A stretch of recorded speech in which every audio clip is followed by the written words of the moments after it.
हरिः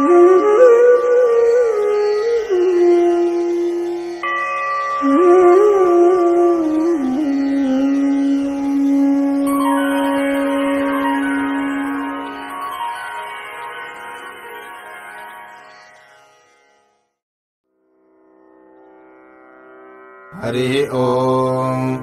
अथ चण्डीकवचम्। श्रीगणेशाय नमः। श्रीसरस्वत्यै नमः। श्रीगुरुभ्यो नमः। श्रीकुलदेवतायै नमः। अविघ्नमस्तु। ॐ नारायणाय नमः। ॐ नराय नरोत्तमाय नमः। ॐ सरस्वतीदेव्यै नमः। ॐ वेदव्यासाय नमः। अस्य श्रीचण्डीकवचस्य ब्रह्मा ऋषिः अनुष्टुप्छन्दः चामुण्डा देवता अङ्गन्यासोक्तमातरो बीजम् दिग्बन्धदेवतास्तत्त्वम् श्रीजगदम्बा प्रीत्यर्थे जपे विनियोगः। ॐ नमश्चण्डिकायै। ॐ मार्कण्डेय उवाच ॐ यद्गुह्यम् परमल्लोके सर्वरक्षाकरम् नृणाम् यन्न कस्यचिदाख्यातम् तन्मे ब्रूहि पितामह। ब्रह्मोवाच अस्ति गुह्यतमो विप्र सर्वभूतोपकारकम् देव्याः सुकवचम् पुण्यम् तच्छृणुष्व महामुने। प्रथमौ शैलपुत्रीति द्वितीयम् ब्रह्मचारिणी तृतीयम् चन्द्रघण्टेति कूष्माण्डेति चतुर्थकम् पञ्चमौ स्कन्दमातेति षष्ठम् कात्यायनीति च सप्तमम् कालरात्रिश्च महागौरीति चाष्टमम् नवमौ सिद्धिदात्री च नवदुर्गाः प्रकीर्तिताः। उक्तान्येतानि नामानि ब्रह्मणैव महात्मना अग्निना दह्यमानस्तु शत्रुमध्ये गतो रणे विषमे दुर्गमे चैव भयार्ताः शरणम् गताः। न तेषाम् जायते किञ्चिदशुभौ रणसङ्कटे नापदन्तस्य पश्यामि शोकदुःखभयम् नहि यैस्तु भक्त्या स्मृता नूनम् तेषाम् सिद्धिः प्रजायते। प्रेतसंस्था तु चामुण्डा वाराही महिषासना ऐन्द्रीगजसमारूढा वैष्णवी गरुडासना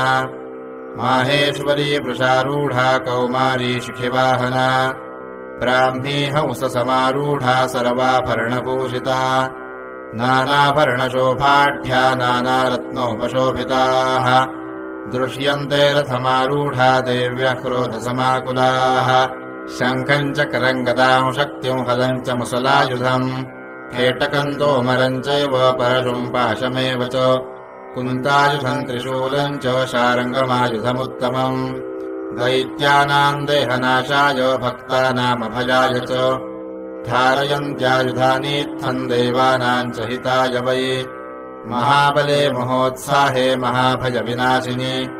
त्राहि माम् देवि दुष्प्रेक्ष्ये शत्रूणाम् भयवर्धिनि प्राच्याम् रक्षतु मामैन्द्री आग्नेयामग्निदेवता दक्षिणे वतु वाराही नैऋत्याम् खड्गधारिणी प्रतीच्याम् वारुणी रक्षेत् वायव्याम् मृगवाहिनी उदीच्याम् रक्षकौ वेदी ईशान्याम् शूलधारिणी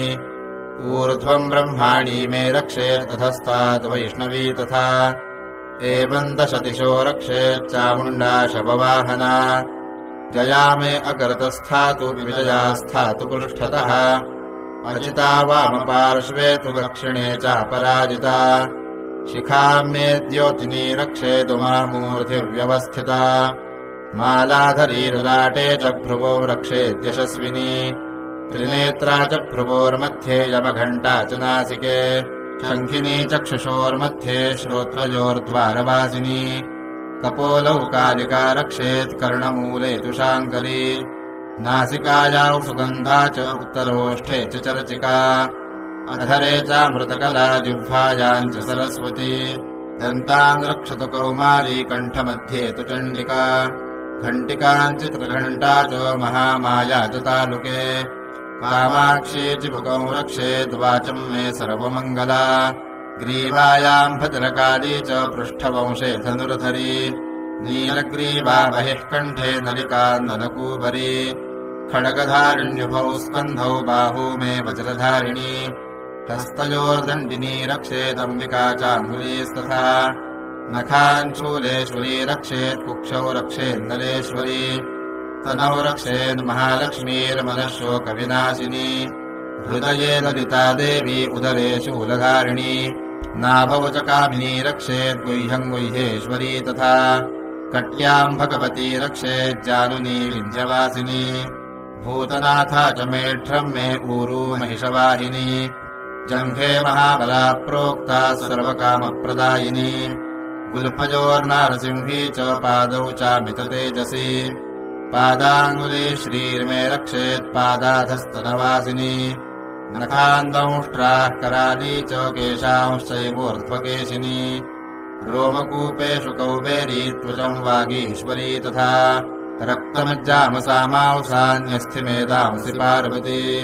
अन्त्राणि पादरात्रिश्च पित्तम् च मुकुटेश्वरी पद्मावती पद्मकोशे कफे चूडामणिस्तथा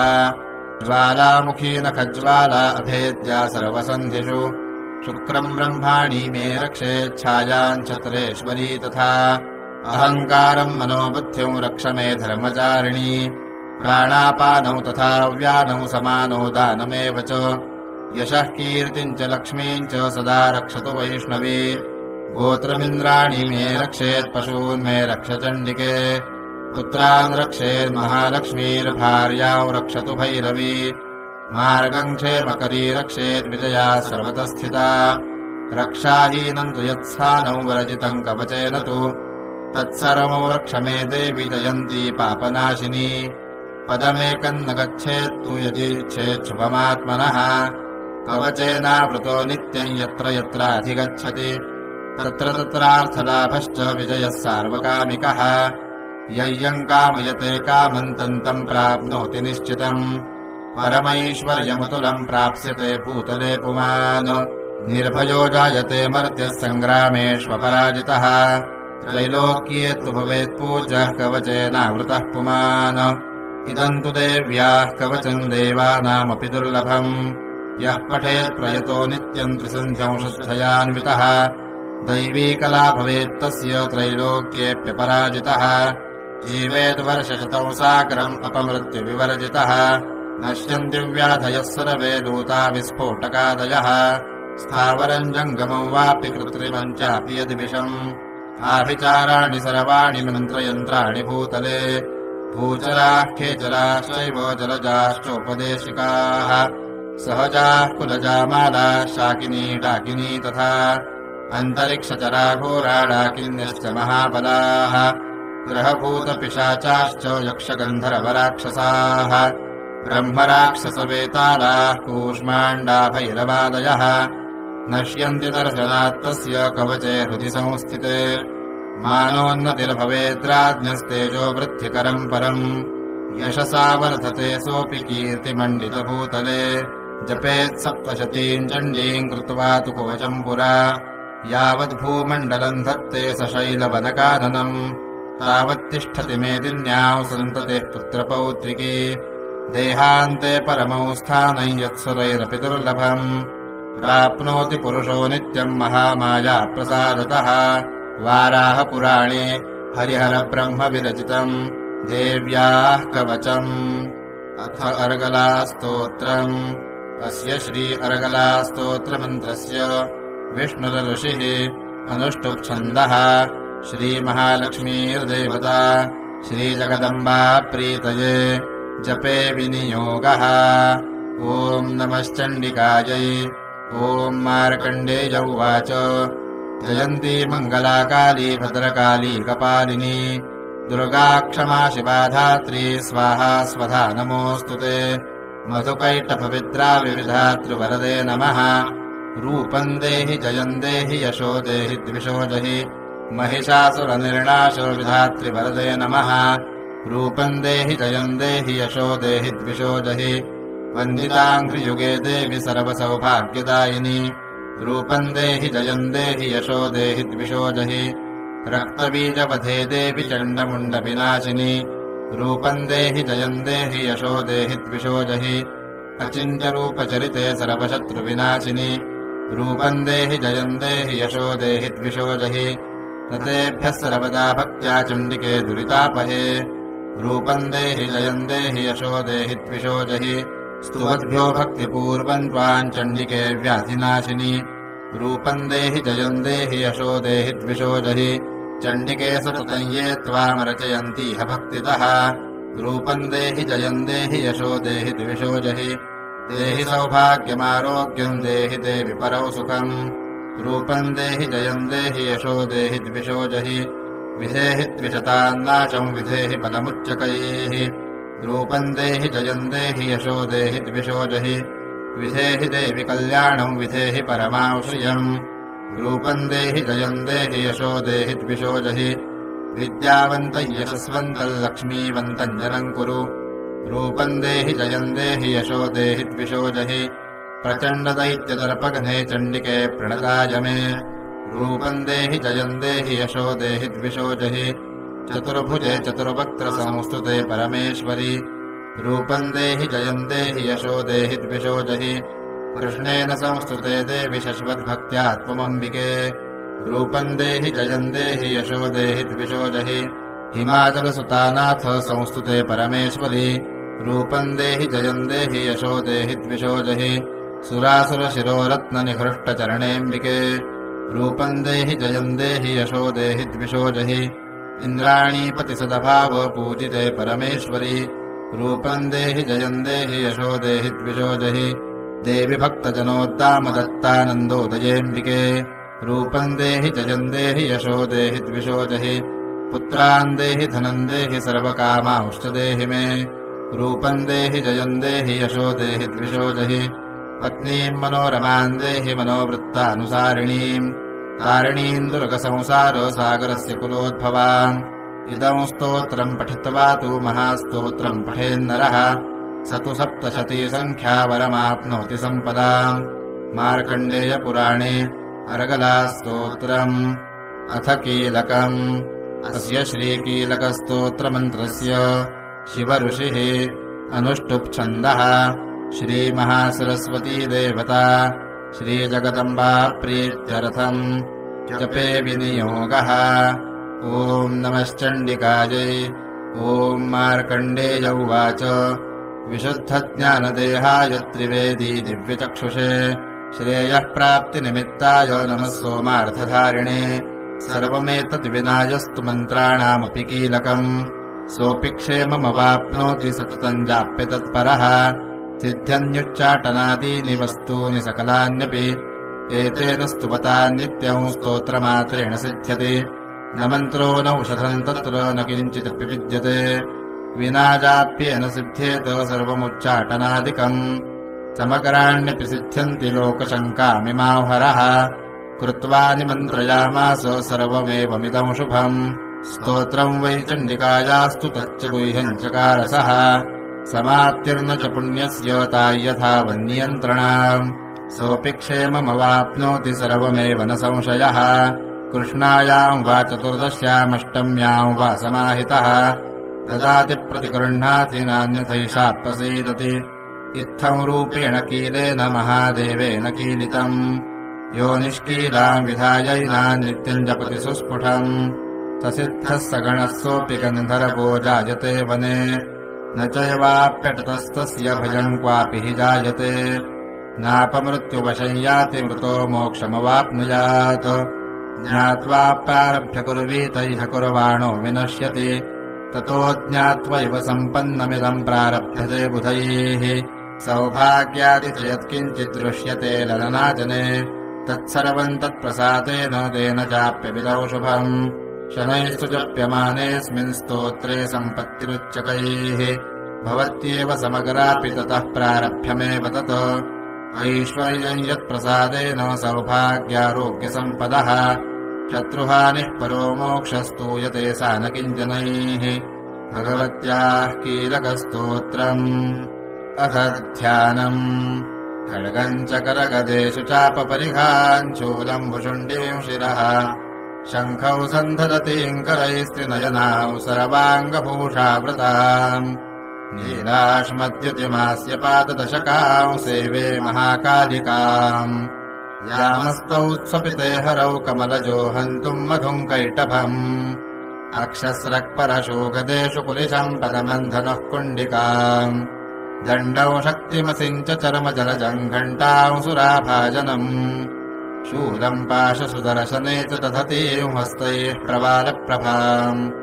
सेवे सैरिभमरदिनीमिह महालक्ष्मीं सरोजस्थिताम् घण्टाशूलहलानि शङ्खमुसले चक्रन्धनुः सायकम् हस्ताब्जैर्दधतीङ्घनान्तविलसच्छीतांशुतुल्यप्रभाम् गौरी देहसमुद्भवान् त्रिजगताम् आधारभूताम् महा पूर्वामत्र सरस्वतीमनुभजे शुम्भादिदैत्यार्दिनीम् विद्युद्गामसमप्रभाम् मृगपतिस्कन्धस्थिताम् भीषणाम्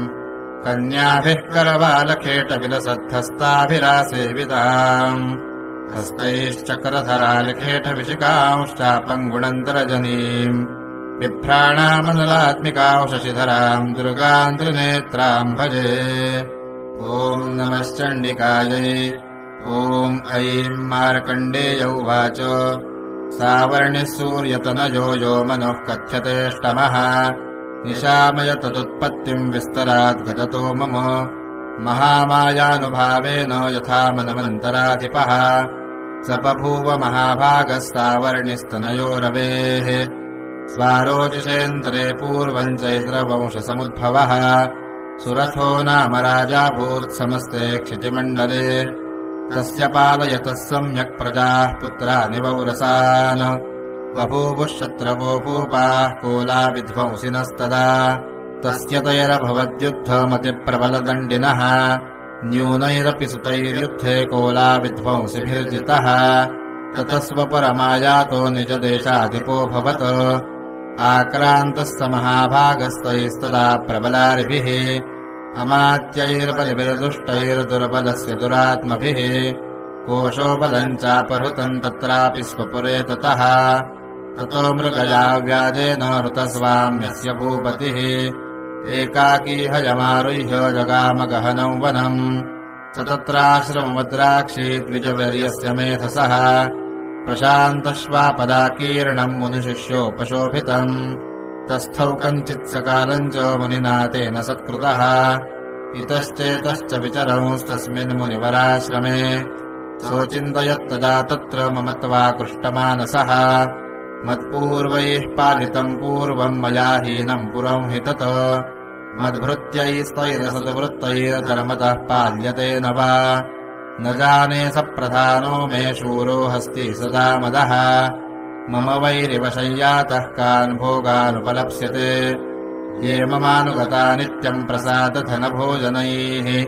अनुवृत्तिम् ध्रुवन्तेऽद्य कुर्वन्त्यन्यमहीभृताम् असम्यक् व्ययशीलैस्तैः कुर्वद्भिः सततव्ययम् सञ्चितः सोऽतिदुःखेन क्षयम् कोशो गमिष्यति एतच्चान्यच्च सततम् चिन्तयामास पार्थिवः तत्र विप्राश्रमाभ्यासे वैश्यमेकम् ददर्शसः सपृष्टस्तेन कस्त्वम् भो हेतुश्चागमनेऽत्रकः सशोक इव कस्मात् त्वम् दुर्मना इव लक्ष्यसे इत्याकर्ण्यवचस्तस्य भूपते प्रणयोदितम् प्रत्युवाच सतम् वैश्यः प्रश्रयावनतो नृपम् वैश्य उवाच समाधिर्नाम वैश्योऽहमुत्पन्नो धनिनाम् कुले पुत्रदारैर्निरस्तश्च धनलोभादसाधुभिः विहीनश्च धनैर्दारैः पुत्रैरादाय मे धनम् वनमभ्यागतो दुःखी निरस्तश्चाप्तबन्धुभिः सोऽहन्न वेद्मि पुत्राणाम् कुशलाकुशलात्मिकाम् प्रवृत्तिम् स्वजनानाम् च दाराणाम् चात्र संस्थितः किन्नु तेषाम् गृहे क्षेममक्षेमम् किन्नु साम्प्रतम् कथम् ते किन्नु सुतवृत्ता दुर्वृत्ताः किन्नु मे सुताः राजोवाच यैर्निरस्तो भवाल्लुब्धैः पुत्रदारादिभिर्धनैः तेषु किम् भवतः स्नेहमनुबध्नाति मानसम् वैश्य उवाच एवमेतद्यथा प्राह भवानस्मद्गतम् वचः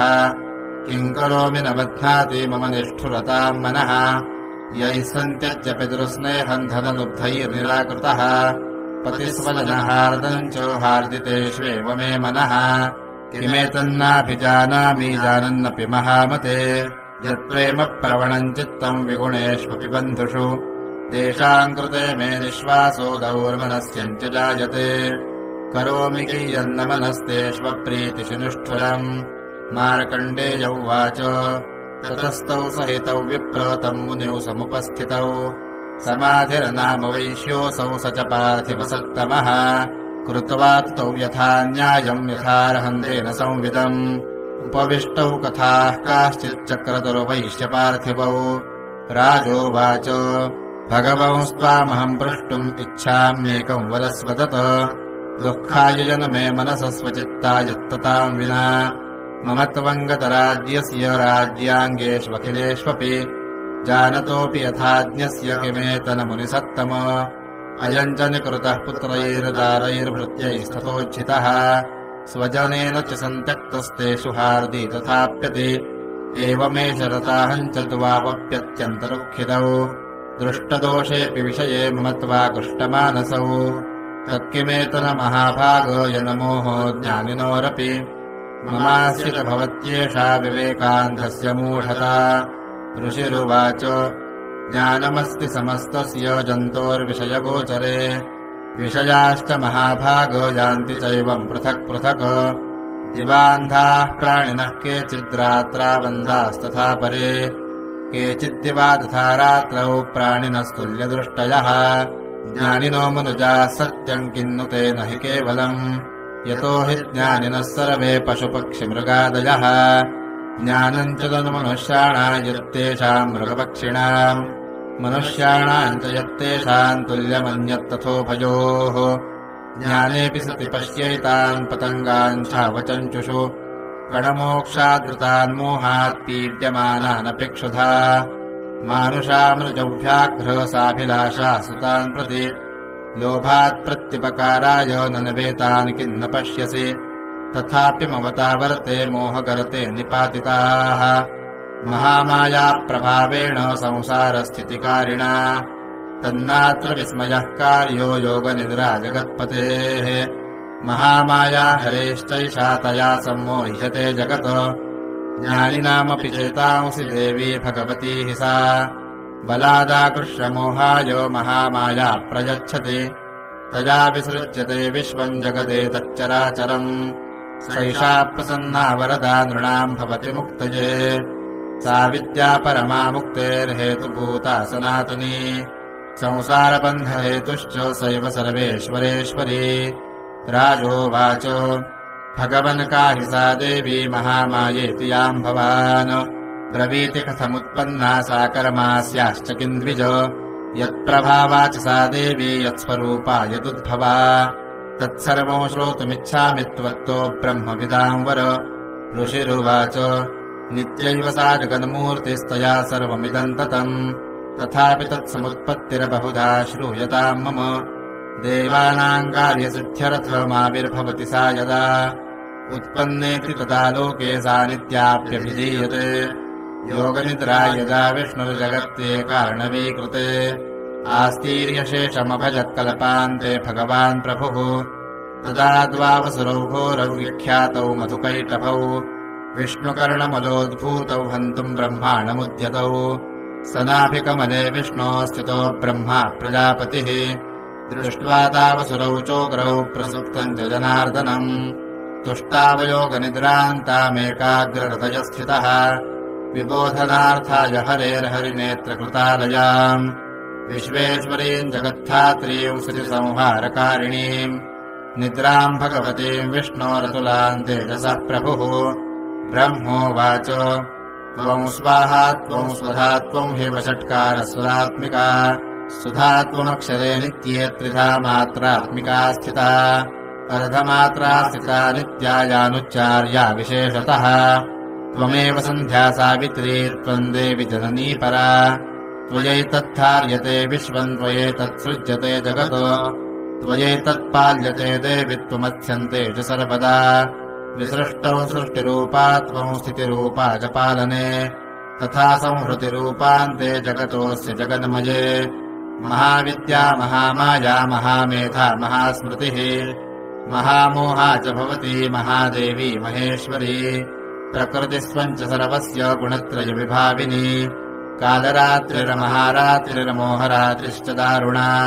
त्वम् श्रीस्त्वमीश्वरी त्वम् ह्रीस्त्वम् बुद्धिरबोधलक्षणा लज्जापुष्टिस्तथा तुष्टिस्त्वम् शान्तिः क्षान्तिरेव च खड्गिनी शूलिनी घोरा गदिनी चक्रिणी तथा शङ्खिनी चापिनी बाणभुषुण्डी परिघा यथा सौम्या सौम्यतरा शेष सौम्येभ्यस्त्वत् सुन्दरी परापराणाम् परमा त्वमेव परमेश्वरी यच्च किञ्चित् क्वचिदवस्तु सदसर्वाखिलात्मिके तस्य सर्वस्य या शक्तिः सा त्वम् किमु स्तूयसे मया यया त्वया जगत्स्रष्टा जगत्पात्यत्यो जगत् सोऽपि निद्रावसन्नीतः कस्त्वाम् स्तोतुमिहेश्वरः विष्णुशरीरग्रहणमहमीशान एव च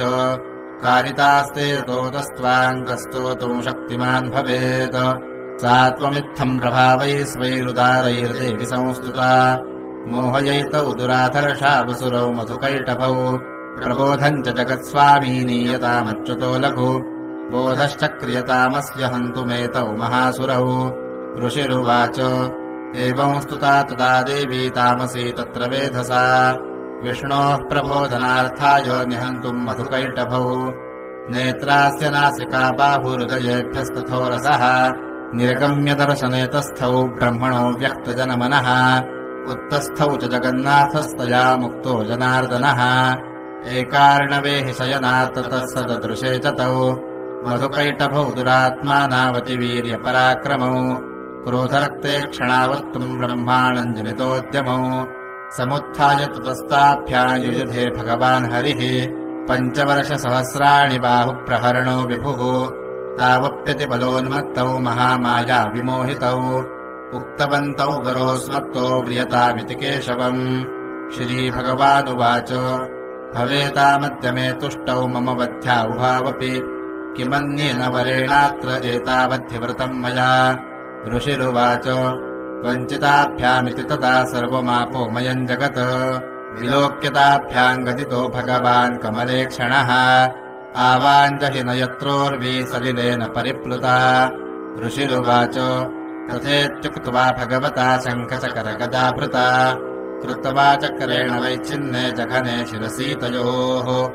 एवमेषा समुत्पन्ना ब्रह्मणा संस्तुता स्वयम् प्रभावमस्या देव्यास्तु भूय शृणु वदामि ते ऐं ॐ श्रीमार्कण्डेयपुराणे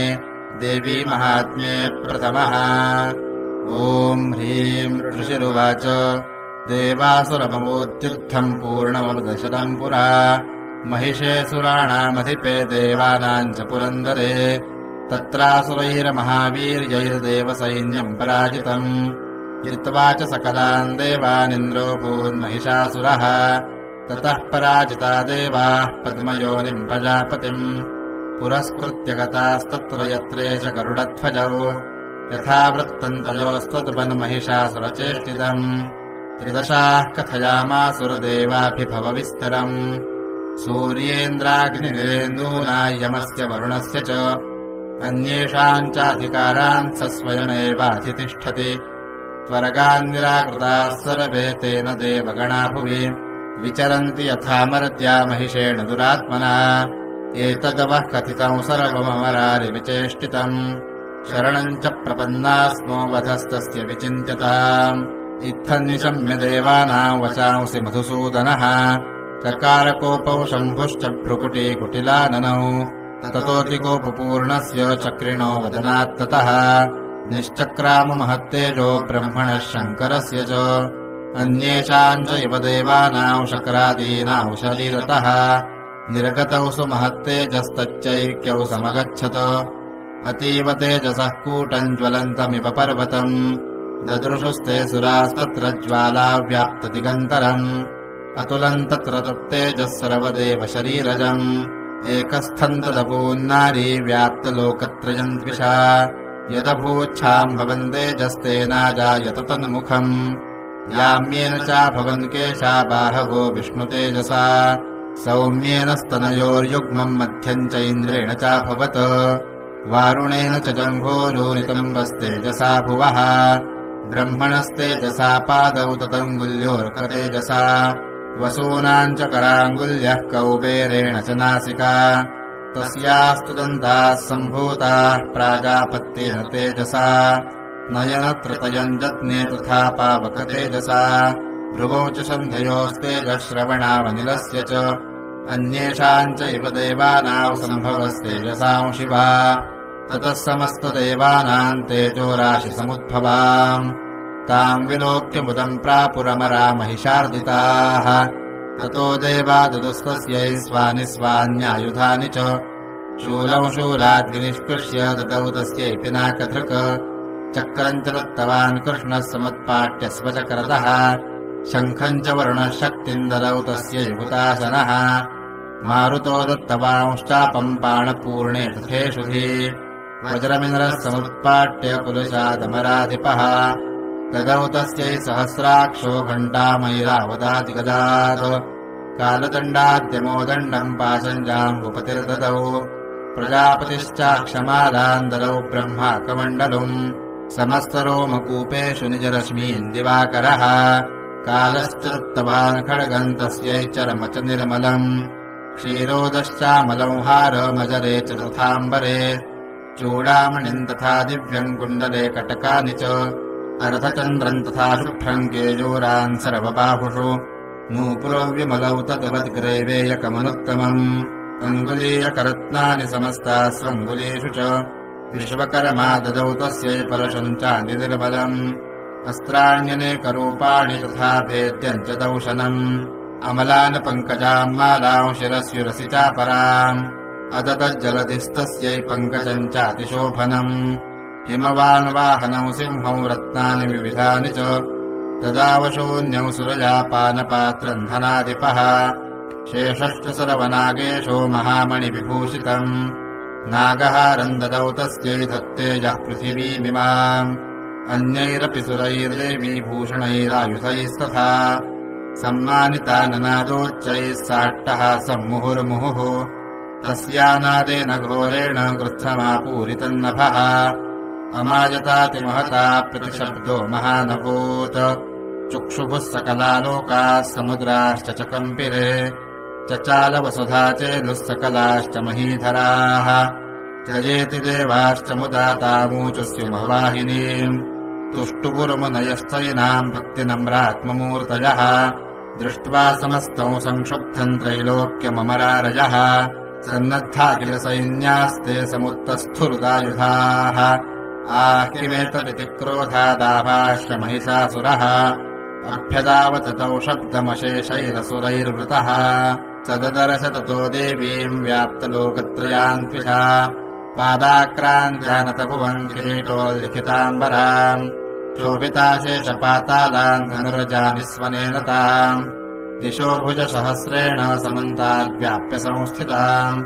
ततः प्रववृते युद्धम् तया देव्यासुरद्विषाम् शस्त्रास्त्रैर्बहुधा मुक्तैरादीपितदिगन्तरम् महिषासुरसेनानीश्चिक्षुराख्यो महासुरः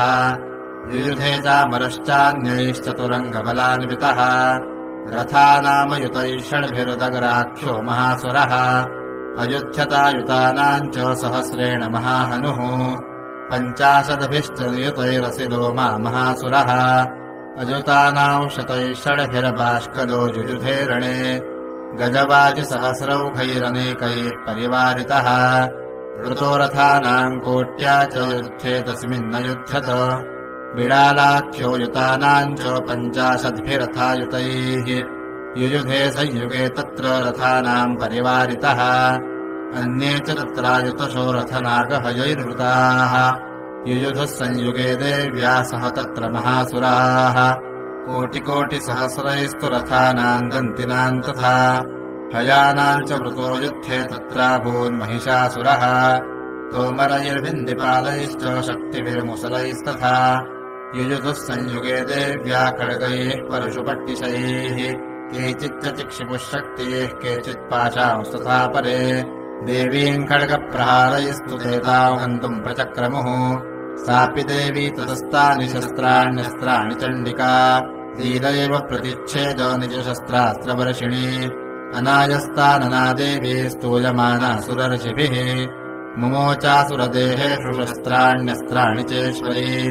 सोऽपि क्रुद्धो तुतसटो देव्या वाहनकेसरी चचारासुरसैन्येषु वनेष्वि बहुताशनः निःश्वासान्मुमुचेयांश्चो युध्यमानारणेऽम्बिका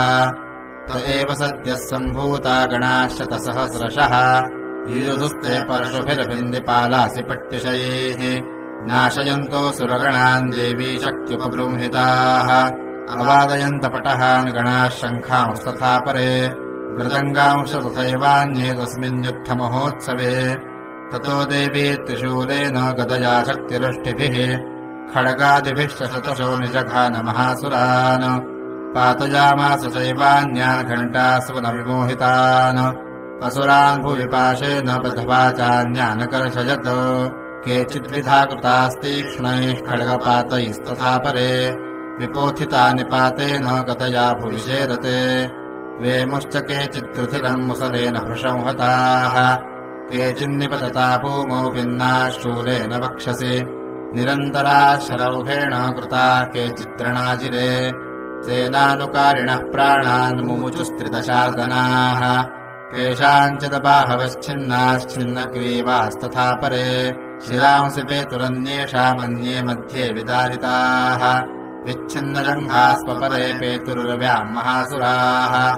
एकबाह्वक्षिचरणाः केचिद्देव्याद्विधा कृताः छिन्नेऽपि चान्ये शिरसि पतिताः पुनरुत्थिताः न नृतुश्चापरे तत्र युद्धे तूर्यलयाश्रिताः कबन्धाश्चिन्नशिरसः खड्गशक्तिष्टिपाणयः तिष्ठतिष्ठेति भाषन्तो देवी मन्ये महासुराः पातितैरथनागाश्वैरसुरैश्च वसुन्धरा अगम्या सा भवत्तत्र यत्राभूत्समहारणः शोणितौघा महानद्यस्तद्यस्तत्र प्रसुस्रुवुः मध्ये चासुरसैन्यस्य वारुणासुरवाजिनाम् क्षणेन तनमहासैन्यमसुराणाम् तथाम्बिका निन्नेक्षयम् यथा वह्निस्तृणदारुमहाचयम् स च सिंहो महानादमुत्सृजम् धुतकेसरः शरीरेभ्यो मरारीणा वसूनि वविचिनवति देव्या गणैश्च तैस्तत्र कृतैर्युद्धम् तथासुरैः यथैषाम् तुतुषुर्देवाः पुष्पवृष्टिमुचो दिवि श्रीमार्कण्डेयपुराणे देवी महात्म्ये द्वितीयः। ॐ ऋषिरुवाच निहन्यमानम् तत्सैन्यमवलोक्य महासुरः सेनानीश्चिक्षुरः कोपाद्ययौ योद्धुमथाम्बिकाम् स देवी उशरवर्षेण ववर्षसमरे सुरः यथा मेरुगिरे शृङ्गन्तोजवर्षेण तोजदः तस्यच्छित्वा ततो देवी लीलयैव शरोत्करान् जघानतुरगान् बाणैर्यन्तारम् चैव वादिनाम् चिच्छेद च धनुस्वद्योद्भजम् चातिसमुच्छ्रितम् विव्याध चैव गात्रेषु छिन्नधनवानमाशुगैः सच्छिन्नधनवा विरथो हताश्वो हतसारथिः अभ्यदावतताम् देवीम् खड्गचरमधुरोऽसुरः सिंहमाहत्य खड्गेन तीक्ष्णधारेण मूर्धनि आजघानभुजे सव्ये देवीमप्यतिवेगवान् तस्याः खड्गो भुजम् प्राप्य पफालनृपनन्दन ततो जगराह शूलम् स कोपादरुणलोचनः चिक्षेप च ततस्तत्तु भद्रकाल्याम् महासुरः जाज्वल्यमानम् तेजोभीरविबिम्बमिवाम्बरात् दृष्ट्वा तदा पतच्छूलम् देवी शूलममुञ्चत तेन तच्छततानीतम् शूलम् स च महासुरः हते तस्मिन् महावीर्ये महिषस्य च मूपतौ आजगामगजारूढश्चामरस्थितशार्दनः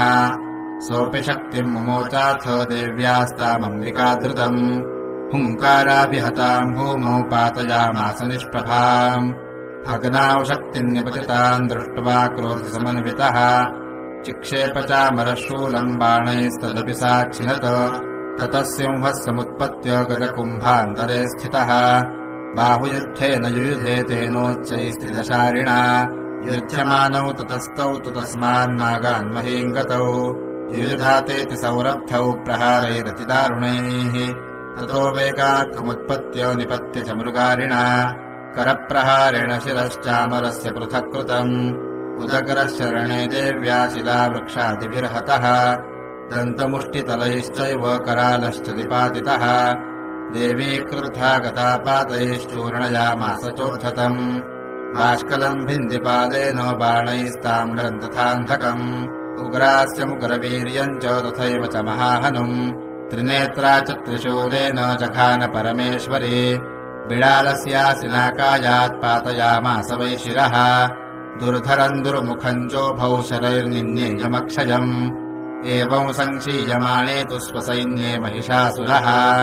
माहिषेण स्वरूपेण त्रासयामास तान् गणान् कांश्चित्तुण्डप्रहारेण पुरक्षेपैस्तथा परान् लाङ्गूलताडितांश्चान्यान् शृङ्गाभ्याम् च विदारितान् वेगेन कांश्चिदपरान्नादेन भ्रमणेन च निःश्वासपवनेनान्यान् पातयामास भूतले निपात्य प्रमथानीकमभ्युदावतसोऽसुरः सिंहं हन्तुम् महादेव्याः कोपम् चक्रे ततोऽम्बिका सोऽपि कोपान् महावीर्यः पुरक्षुण्णमहीतलः शृङ्गाभ्याम् पर्वतानुच्चांश्चिक्षेप च ननाद च वेगभ्रमणविक्षुण्णामहीतस्य व्यशीर्यत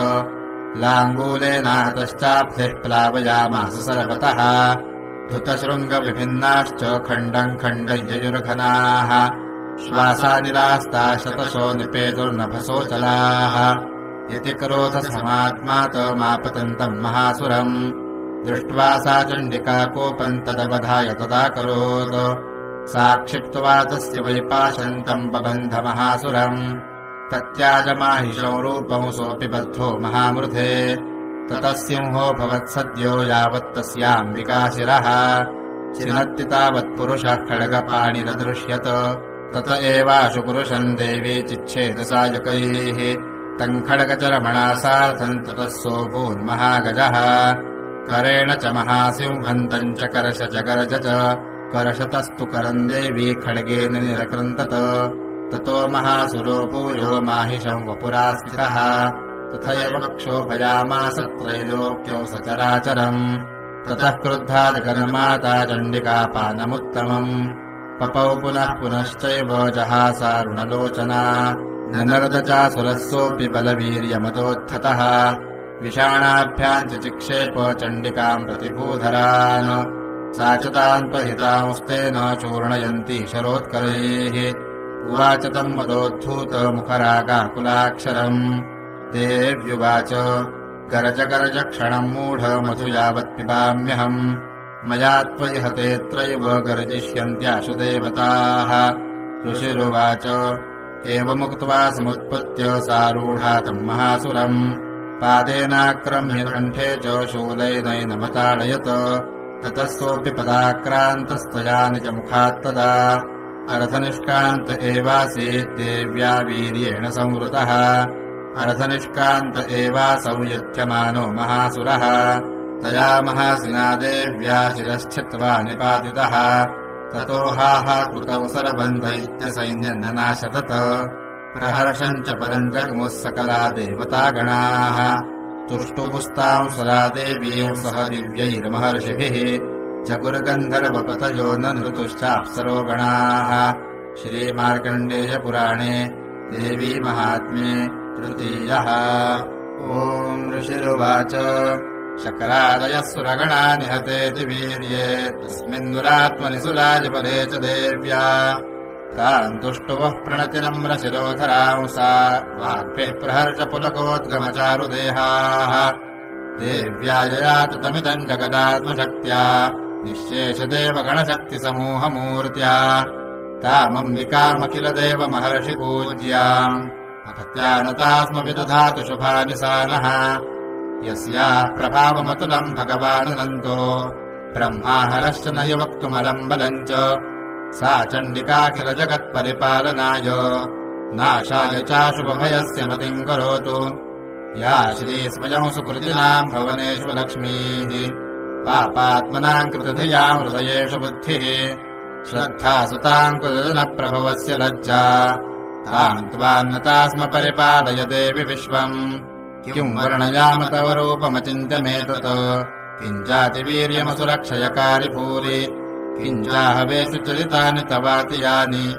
सर्वेषु देव्यसुरदेवगणादिकेषु हेतुः समस्तजगताम् त्रिगुणापि दोषैः न ज्ञायसे हरिहरादिभिरप्यपारा सर्वाश्रयाखिलमिदम् जगदंशभूत मव्याकृता हि परमा प्रकृतिस्त्वमाद्या यस्या समस्तसुरता समुदीरणेन तृप्तिम् प्रयाति सकलेषु मखेषु देवि स्वाहासि वै पितृगणस्य च तृप्तिहेतुः उच्चार्यसे त्वमत एव जनैः स्वधा च या मुक्तिहेतुरविचिन्त्य महाव्रता त्वम् अभ्यस्यसे सुनियतेन्द्रियतत्त्वसारयैः मोक्षार्थिभिर्मुनिभिरस्तसमस्तदोषैः इत्यासि सा भगवती परमा हि देवी शब्दात्मिका सुमदरगदिशान्निधान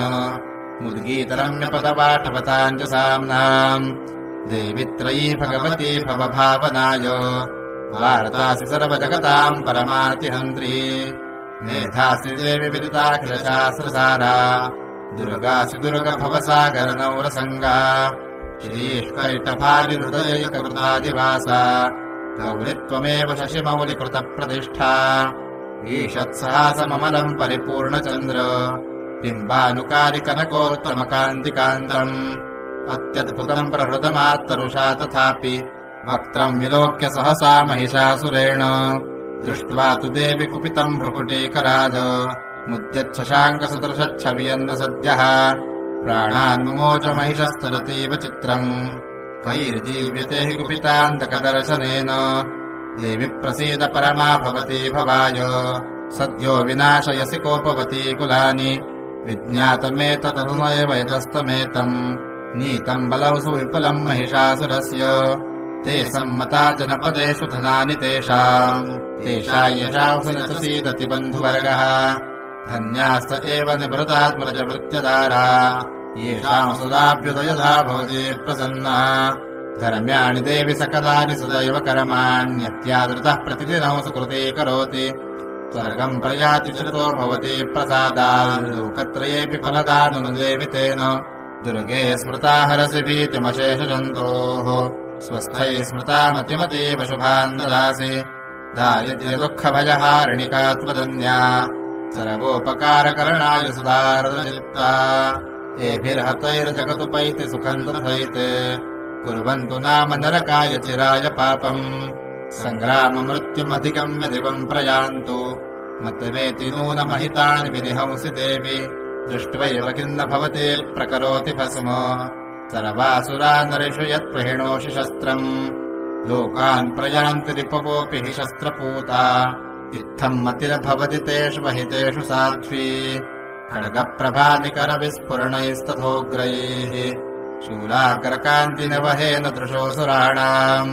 यन्नागता विलयमौषुमदिन्दुखण्ड योग्याननन्तमविलोकयतान्तदेतत् दुर्वृत्तवृत्तशमनम् तव देवि शीलम् रूपम् तथैतदविचिन्त्यमतुल्यमन्यैः वीर्यम् च हन्तृहृतदेव पराक्रमाणाम् वैरिष्वपि प्रकटितैव दया त्वयेत्थम् केनोपमा भवतु तेऽस्य पराक्रमस्य रूपम् च शत्रुभयकार्यतिहारि कुत्र चित्ते कृपा समरदृष्टुरता च दृष्टा त्वय्येव देवि वरदे भुवनत्रयेऽपि त्रैलोक्यमेतदखिलम् रिपुनाशनेन त्रातम् त्वया समरमूर्धनितेऽपि हत्वा नीतादिवौ रिपुगणा भयमप्यपास्तम् अस्माकमुन्मदसुराज भवन्नमस्ते शूलेन पाहि नो देवि पाहि खड्गेन चाम्बिके घण्टास्वनेन नः पाहि चापज्यानि स्वनेन च राज्याम् रक्ष प्रतीच्चाम् च चण्डिके रक्ष दक्षिणे ब्राह्मणेनात्मशूलस्य उत्तरस्यान्तथेश्वरि सौम्यानि यानि रूपाणि त्रैलोक्ये विचरन्ति ते यानि चात्यन्तघोराणि ते रक्षास्मांस्तथा भुवम् खड्गशूलगदादीनि यानि चास्त्राणि तेऽम्बिके करपल्लवसङ्गीनि तैरस्मान् रक्ष सर्वतः ऋषिरुवाच एवं स्तुतासुरैर्दिव्यैः कुसुमैर्नन्दनोद्भवैः अर्चिता जगताम् धात्री तथा गन्धानुलेपनैः भक्त्या समस्तैस्त्रिदशैर्दिव्यैर्धूपैः सुधूपिता प्राह प्रसाद सुमुखी समस्तान् प्रणतान् सुरान् देव्युवाच प्रियताम् त्रिदशाः सर्वे दस्मत्तोऽभिवाञ्छितम् देवावूचुः भगवत्या कृतौ सर्वन्न किञ्चिदवशिष्यते यदयन्निहतः शत्रुरस्माकम् महिषासुरः यदि चापि परो देयस्त्वयास्माकम् महेश्वरि संस्मृता त्वन्नो हिंसेथाः परमापदः यश्च मर्त्यस्तवैरेभिस्त्वां स्तोष्यत्यमलानने तस्य वित्तर्थिविभवैर्धनदारादिसम्पदाम् वृद्धये स्मत्प्रसन्ना त्वम् भवेथाः सर्वदाम्बिके ऋषिरुवाच इति प्रसादिता देवैर्जगतोऽर्थे तथात्मनः तथेत्युक्त्वा भद्रकाली बभूवान्तर्हिता नृप इत्येतत्कथितम् भूप सम्भूता सा यथा पुरा देवी देवशरीरेभ्यो जगत्रजहितैषिणी पुनश्च गौरी देहात् सा समुद्भूता यथाभवत् वधाय दुष्टदैत्यानाम् तथा शुम्भनिशुम्भयोः रक्षणाय च लोकानाम् देवानामुपकारिणी तच्छृणुष्व मयाख्यातम् यथावत् कथयामि ते ह्रीम् ॐ श्रीमार्कण्डेयपुराणे देवी महात्म्ये चतुर्थः ॐ क्लीम् ऋषिरुवाच पुरा शुम्भनिशुम्भाभ्यामसुराभ्याम् शचीपतेः त्रैलोक्यम् यज्ञभागाश्च हृतामदबलाश्रयात् तावेव सूर्यताम् तद्वदधिकारम् तथैन्दवम् कौबेरमथयाम्यम् च चक्राते वरुणस्य च तावेव पवनर्थिम् च चक्रतुर्वह्निकर्म च ततो देवा विनिर्धूता भ्रष्टराज्याः पराजिताः वृताधिकारास्त्रिदशास्ताभ्याम् सर्वे निराकृताः महासुराभ्याम् ताम् देवीम् संस्मरन्त्यपराजिताम् तयास्माकम् वरो दत्तो यथावत्सु स्मृताखिलाः भवतान्नाशयिष्यामि तत्क्षणात् परमापदः इति कृत्वा मतिम् देवा हिमवन्तम् नगेश्वरम् जग्मुस्तत्र ततो देवीम् विष्णुमायाम् प्रतुष्टुवुः देवा ऊचुः नमो देव्यै महादेव्यै शिवायै सततम् नमः नमः प्रकृत्यै भद्रायै नियताः प्रणतास्मताम् रौद्रायै नमो नित्यायै गौर्यै धात्र्यै नमो नमः ज्योत्स्नायै चेन्दुरूपिण्यै सुखायै सततम् नमः कल्याण्यै प्रणतामृत्यै सिद्ध्यै पूर्ण्यै नमो नमः नैरृत्यै भूभृताल्लक्ष्म्यै शरवाण्यै ते नमो नमः दुर्गायै दुर्गपारायै सारायै सर्वकारिण्यै ख्यात्यै तथैव कृष्णायै धूम्रायै सततम् नमः अतिसौम्यातिरौद्रायै नतास्तस्यै नमो नमः नमो जगत्प्रतिष्ठायै देव्यै कृत्यै नमो नमः या देवी सर्वभूतेषु विष्णुमायेति शब्दिता नमस्तस्यै नमस्तस्यै नमस्तस्यै नमो नमः या देवी सर्वभूतेषु चेतनेत्यभिधीयते नमस्तस्यै नमस्तस्यै नमस्तस्यै नमो नमः या देवी सर्वभूतेषु बुद्धिरूपेण संस्थिता नमस्तस्यै नमस्तस्यै नमस्तस्यै नमो नमः या देवी सर्वभूतेषु निद्रारूपेण संस्थिता नमस्तस्यै नमस्तस्यै नमस्तस्यै नमो नमः या देवी सर्वभूतेषु क्षुधारूपेण संस्थिता नमस्तस्यै नमस्तस्यै नमस्तस्यै नमो नमः या देवी सर्वभूतेषु छायारूपेण संस्थिता नमस्तस्यै नमस्तस्यै नमस्तस्यै नमो नमः या देवी सर्वभूतेषु शक्तिरूपेण संस्थिता नमस्तस्यै नमस्तस्यै नमस्तस्यै नमो नमः या देवी सर्वभूतेषु तृष्णारूपेण संस्थिता नमस्तस्यै नमस्तस्यै नमस्तस्यै नमो नमः या देवी सर्वभूतेषु क्षान्तिरूपेण संस्थिता नमस्तस्यै नमस्तस्यै नमस्तस्यै नमो नमः या देवी सर्वभूतेषु जातिरूपेण संस्थिता नमस्तस्यै नमस्तस्यै नमस्तस्यै नमो नमः या देवी सर्वभूतेषु लज्जारूपेण संस्थिता नमस्तस्यै नमस्तस्यै नमस्तस्यै नमो नमः या देवी सर्वभूतेषु शान्तिरूपेण संस्थिता नमस्तस्यै नमस्तस्यै नमस्तस्यै नमो नमः या देवी सर्वभूतेषु श्रद्धारूपेण संस्थिता नमस्तस्यै नमस्तस्यै नमस्तस्यै नमो नमः या देवी सर्वभूतेषु कान्तिरूपेण संस्थिता नमस्तस्यै नमस्तस्यै नमस्तस्यै नमो नमः या देवी सर्वभूतेषु लक्ष्मीरूपेण संस्थिता नमस्तस्यै नमस्तस्यै नमस्तस्यै नमो नमः या देवी सर्वभूतेषु वृत्तिरूपेण संस्थिता नमस्तस्यै नमस्तस्यै नमस्तस्यै नमो नमः या देवी सर्वभूतेषु स्मृतिरूपेण संस्थिता नमस्तस्यै नमस्तस्यै नमस्तस्यै नमो नमः या देवी सर्वभूतेषु दयारूपेण संस्थिता नमस्तस्यै नमस्तस्यै नमस्तस्यै नमो नमः या देवी सर्वभूतेषु तुष्टिरूपेण संस्थिता नमस्तस्यै नमस्तस्यै नमस्तस्यै नमो नमः या देवी सर्वभूतेषु मातृरूपेण संस्थिता नमस्तस्यै नमस्तस्यै नमस्तस्यै नमो नमः या देवी सर्वभूतेषु भ्रान्तिरूपेण संस्थिता नमस्तस्यै नमस्तस्यै नमस्तस्यै नमो नमः इन्द्रियाणामधिष्ठात्री भूतानाम् चाखिलेषु या भूतेषु सततम् तस्यै व्याप्त्यै देव्यै नमो नमः चितिरूपेण या कृत्स्नमेतत् व्याप्य स्थिता जगत् नमस्तस्यै नमस्तस्यै नमस्तस्यै नमो नमः स्तुतासुरैः पूर्वमभीष्टसंश्रया तथा सुरेन्द्रेण दिनेषु सेविता करोतु सा नः शुभहेतुरीश्वरी शुभानि भद्राण्यभिहन्तु चापदः या साम्प्रतञ्चोत्थतदैत्यतापितैरस्माभिरीशा च सुरैर्नमस्यते या च स्मृता तत्क्षणमेव हन्ति नः सर्वापदो भक्तिविनम्रमूर्तिभिः ऋषिरुवाच एवंस्तवाभियुक्तानाम् देवानाम् तत्र पार्वती स्नातुमभ्याजयौतो ये जाह्नव्या नृपनन्दन सा ब्रवीत्तान् सुरान् सुभ्रूर्भवद्भिस्तूयतेऽत्र का शरीरकोशतश्चास्याः समुद्भूता ब्रवीच्छिवा स्तोत्रम् ममैतत्क्रियते शुम्भदैत्यनिराकृतैः देवैः समेतैः समरे निशुम्भेन पराजितैः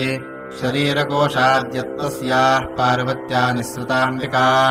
कौशिकीति समस्तेषु ततो लोकेषु गीयते तस्याम् विनिर्गतायाम् तु कृष्णाभूत् सापि पार्वती कालिकेति समाख्याता हिमाचलकृताश्रया ततोऽम्बिकाम् परौ रूपम् बिभ्राणाौ सुमनोहरम्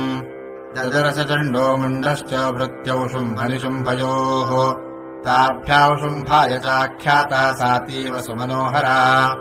काप्यास्ते स्त्री महाराज भासयन्ती हिमाचलम् नैव तादृक्क्वचिद्रूपम् दृष्टम् केनचिदुत्तमम् ज्ञायताम् काप्यसौ देवी गृह्यताम् चासुरेश्वर स्त्रीरत्नमतिचार्वङ्गी द्योतयन्ती दिशस्पृशा सा तु तिष्ठति दैत्येन्द्र ताम् भवान् द्रष्टुमर्हति यानि रत्नानि मणयो गजाश्वादीनि वै प्रभो त्रैलोक्ये तु समस्तानि साम्प्रतम् भान्ति ते गृहे ऐरावतः समानीतो गजरत्नम् पुरन्दरात् पारिजाततरुश्चायम् तथैवोच्चैश्रवाहयः विमानम् हंससंयुक्तमेतत्तिष्ठति तेऽङ्गणे रत्नभूतमिहानीतम् यदासीद्वेदसोद्भुतम् निधिरेष महापदमः समानीतो धनेश्वरात् किञ्जलकिनीन्ददौ चाब्धिरमालाममलानपङ्कजाम् छत्रन्ते वारुणङ्गेः काञ्चन सा वितिष्ठति तथायमुश्चन्दनवरो यः पुरासीत् प्रजापतेः मृत्योरुत्क्रान्तिदा नाम शक्तिरीशत्वया हृता पाशस्थलिलराजस्य भ्रातुस्तव परिग्रहे निशुम्भस्याब्धिजाताश्च समस्ता रत्नजातयः वह्निरपि ददौ तुभ्यमग्निशौचे च वाससि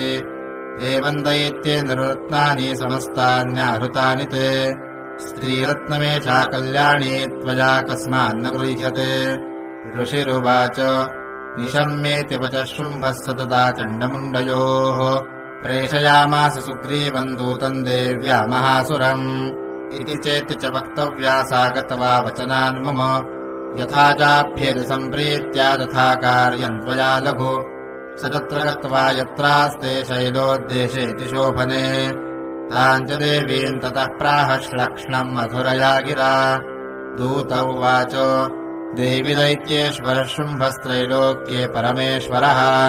दूतोऽहम् प्रेषितस्तेन त्वत्सकाशमिहागतः अव्याहताज्ञः सर्वासु यः सदा देवयोनिषु निर्जताखिलदैत्यादिः स यदाह शृणुषु पतत् मम त्रैलोक्यमखिलम् मम देवावशानुगाः यज्ञभागानहं सर्वानुपाश्नामि पृथक् पृथक् त्रैलोक्ये वररत्नानि मम वश्यान्यशेषतः तथैव गजरत्नम् च हृतम् देवेन्द्रवाहनम् क्षीरोदमथनोद्भूतमशवरत्नम् ममामरैः उच्चैश्रवससंज्ञम् तत्प्रणिपत्य समर्पितम् यानि चान्यानि देवेषु गन्धर्वेषु उरगेषु च रत्नभूतानि भूतानि तानि मय्येव शोभने स्त्रीरत्नभूतान् त्वाम् देवि लोके मन्यामहे वयम् सा त्वमस्मानुपागच्छतो रत्नभुजो वयम् माम् वाममानुजम् वापि निशुम्भमुरुविक्रमम् भजत्वञ्चम् जलापाङ्गिरत्नभूतासि वै यतः परमैश्वर्यमतुलम् प्राप्स्यसे मत्परिग्रहात् एतद्बुद्ध्या समालोच्य मत्परिग्रहताम् व्रज ऋषिरुवाच इत्युक्ता सा तदा देवी गम्भीरान्तस्मिता जगौ दुर्गा भगवती भद्रा यजेदन्धार्यते जगत् देव्युवाच सत्यमुक्तम् त्वया नात्र मिथ्या किञ्चित् त्वयोदितम् त्रैलोक्याधिपतिः शुम्भो निशुम्भश्चापि तादृशः किन्त्वत्र यत्प्रतिज्ञातम् मिथ्या तत्क्रियते कथम् श्रूयतामल्पबुद्धित्वा प्रतिज्ञाया कृता पुरा यो माम् जयति सङ्ग्रामे यो मे दर्पम् विपोहति यो मे प्रतिबलो लोके स मे भरता भविष्यति तदा गच्छतु शुम्भोऽत्र निशुम्भो वा महाबलः माम् जित्वा किञ्चिरेणात्र पाणिम् गृह्णातु मे लघु दूत उवाच अवलिप्तासि मयैवम् त्वम् देवि ब्रूहि ममाग्रतः त्रैलोक्ये कः पुमांस्तिष्ठेदग्रे शुम्भनिशुम्भयोः अन्येषामपि दैत्यानाम् सर्वे देवा न वैयुधि तिष्ठन्ति सम्मुखे देवि किम् पुनः स्त्री त्वमेकिका इन्द्राद्याः सकला देवास्तस्सु येषाम् न संयुगे तुम्भादीनाम् कथम् तेषाम् स्त्री प्रयास्यसि सम्मुखम् सा त्वम् गच्छ मयैवोक्ता पार्श्वौ शुम्भनिशुम्भयोः केशाकर्षणनिर्धूत गौरवामागमिष्यसि देव्युवाच एवमेतत्पदी शुम्भो निशुम्भश्चापि तादृशः किम् करोमि प्रतिज्ञा मे यदनालोचिता पुरा सत्त्वम् गच्छ मयोक्तम् ते यदेतत्सर्वमादृतः तदा चक्ष्वासुरेन्द्राय स च युक्तम् करोतु यत् श्रीमार्कण्डेयपुराणे देवी महात्म्ये पञ्चमः ॐ ऋषिरुवाच इत्याकर्ण्यवचो देव्याः सदूतो वर्षपूरितः समाचष्टसमागम्य दैत्यराजाय विस्तरात् तस्य दूतस्य तद्वाक्यमाकर्ण्यासुरराट्टतः सक्रोधः प्राह दैत्यानामतिपन्धूम्रलोचनम् हे धूम्रलोचनाशु त्वम् स्वसैन्यपरिवारितः तामानय बलाद्दुष्टाङ्गेशाकर्षणविह्वलाम् तत्परित्राणतः कश्चिद्यदि वोत्तिष्ठते परः स हन्तव्यो मयो वापि यक्षो गन्धर्व एव वा ऋषिरुवाच तेनाज्ञप्तस्ततः शीघ्रम् स दैत्यो धूम्रलोचनः ऋतः 6 सहस्राणामसुराणाम् धृतैर्ययौ स दृष्ट्वा ताम् ततो देवीम् तुहिनाचलसंस्थिताम् जगादोच्चैः प्रयाहीति मूलौ शुम्भनिशुम्भयोः न चेत्प्रीत्याद्य भवति मद्भरतारमुपैष्यति ततो बलान्नयाम्येष केशाकर्षणविह्वलाम् देव्युवाच दैत्येश्वरेण प्रहितो बलवान् बलसंवृतः बलान्नयसि मामेवम् ततः किम् ते करोम्यहम् ऋषिरुवाच इत्युक्तः सोऽभ्यधावत्तामसुरो धूम्रलोचनः हुङ्कारेण इमतम् भस्म सागकाराम्बिका तदा अथ क्रुद्धम् महासैन्यमसुराणाम् तथाम्बिका ववर्षसायकैस्तीक्ष्णैस्तथा शक्तिपरश्वधैः ततोऽधुतसटः कोपात् कृत्वा नादौ सुभैरवम् पपातासुरसेनायाम् सिंहो देव्या स्ववाहनः कांश्चित्करप्रहारेण दैत्यानास्येन चापरान् आक्रान्त्या चाधरेणान्याञ्जघान स महासुरान् केषाञ्चित्पाटयामास नखैः कोष्ठानि केसरी तथा तलप्रहारेण शिरांसि कृतवान् पृथक् विच्छिन्नबाहुशिरसः कृतास्तेन तथा परे पपौ च रुधिरम् कोष्ठादन्येषाम् धृतकेसरः क्षणेन तद्बलौ सर्वम् क्षयन्नीतम् महात्मना तेन केसरिणा देव्या वाहनेनातिकोपिना श्रुत्वा तमसुरम् देव्या निहतम् धूम्रलोचनम् बलम् च क्षयितम् कृत्स्नम् देवी केसरिणा ततः चुकोपदैत्याधिपतिः शुम्भः प्रस्फुरिताधरः आज्ञापयामास च तौ चण्डमुण्डौ महासुरौ हे चण्ड हे मुण्डबलैर्बहुभिः परिवारितौ तत्र गच्छत गतवाच सा समानीयताल्लघु केशेष्वाकृष्यपदभा वा यदि वः संशयो युधि तदा शेषायुधैः सर्वैरसुरैर्विनिहन्यताम् तस्याम् हतायाम् दुष्टायाम् सिंहे च विनिपातिते शीघ्रमागम्यताम् बद्ध्वा गृहीत्वा तामथाम्बिकाम् श्रीमार्कण्डेयपुराणे देवी महात्म्ये षष्ठः ॐ ऋषिरुवाच आज्ञप्तास्ते ततो दैत्याश्चण्डमुण्डपुरोगमाः चतुरङ्गबलोपेता ययुरभ्युद्यतायुधाः यदृशुस्ते ततो देवीमीषद्भासाम् व्यवस्थिताम् सिंहस्योपरि शैलेन्द्रशृङ्गे महति काञ्चने ते दृष्ट्वा ताौ समादातुमुद्यमम् चक्रुरुद्यताः आकृष्टचापासिधरास्तथान्ये तत्समीपगाः ततः कोपम् चकारोच्चैरम्बिका तानरीम् प्रति कोपेन चास्या वदनम् मशीवर्णमभूत्तदा भ्रुकुटीकुटिलात्मस्या ललाटफलकादृतम् कालीकरालवदना विनिष्क्रान्तासि पाशिनी विचित्रखट्वाङ्गधरा नरमाला विभूषणा वीपिचरमपरिधाना शुष्कमांसातिभैरवा अतिविस्तारवदना जिह्वानलनभीषणा निमग्ना रक्तनयना नादापूरिति दिङ्मुखा सा वेगेनाभिपतिता घातयन्ती महासुरान् सैन्ये तत्र सुरारीणामभक्षयत तद्बलम् आर्ष्णिग्राहाङ्कुशग्राह योधघण्टा समन्वितान् समादायैकहस्तेन मुखे चिक्षेपवारणान् तथैव योधन्तुरगैरथौ सारथिना सह निक्षिप्य वक्त्रे दशनैश्चरवयन्त्रिति भैरवम् एकम् जगराह केशेषु ग्रीवायामथ चापरम् पादेनाक्रम्य चैवान्यमुरसान्यमुपोथयत् तैर्मुक्तानि च शस्त्राणि महास्त्राणि तथासुरैः मुखेन जगराहरुषा दशनैर्मथितान्यपि बलिनाम् तद्बलम् सर्वमसुराणाम् दुरात्मनाम् ममरदाभक्षयच्चान्यानन्यांश्चाताडयत्तदा असिना निहताः केचित् खट्वाङ्गताडिताः जग्मुर्विनाशमसुरादन्ताग्राभिहतास्तथा क्षणेन तद्बलम् सर्वमसुराणाम् निपातितम् दृष्ट्वा चण्डोऽपि तत्रावताङ्कारीमतिभीषणाम् शरवर्षैर्महाभीमैर्भीमाक्षीन्ताम् महासुरः छादयामास चक्रैश्च मुण्डः क्षिप्तैः सहस्रशः तानि चक्राण्यनेकानि विशमानानि तन्मुखम् बभुर्यथा कबिम्बानि सुबहूनि घनोदरम् ततो जहासातिरुषा भीमम् भैरवनादिनी कालीकरालवदना दुरदर्शदशनोज्ज्वला उत्थाय च महासिंहम् देवी चण्डमधावत् गृहीत्वा चास्य केशेषु शिरस्तेनासिनाच्छिनत् अथ मुण्डोऽभ्यधावत्ताम् दृष्ट्वा चण्डम् निपातितम् तमप्यपातयद्भूमौ सा खड्गाभिहतौ वृषा हतशेषम् ततः सैन्यम् दृष्ट्वा चण्डम् निपातितम्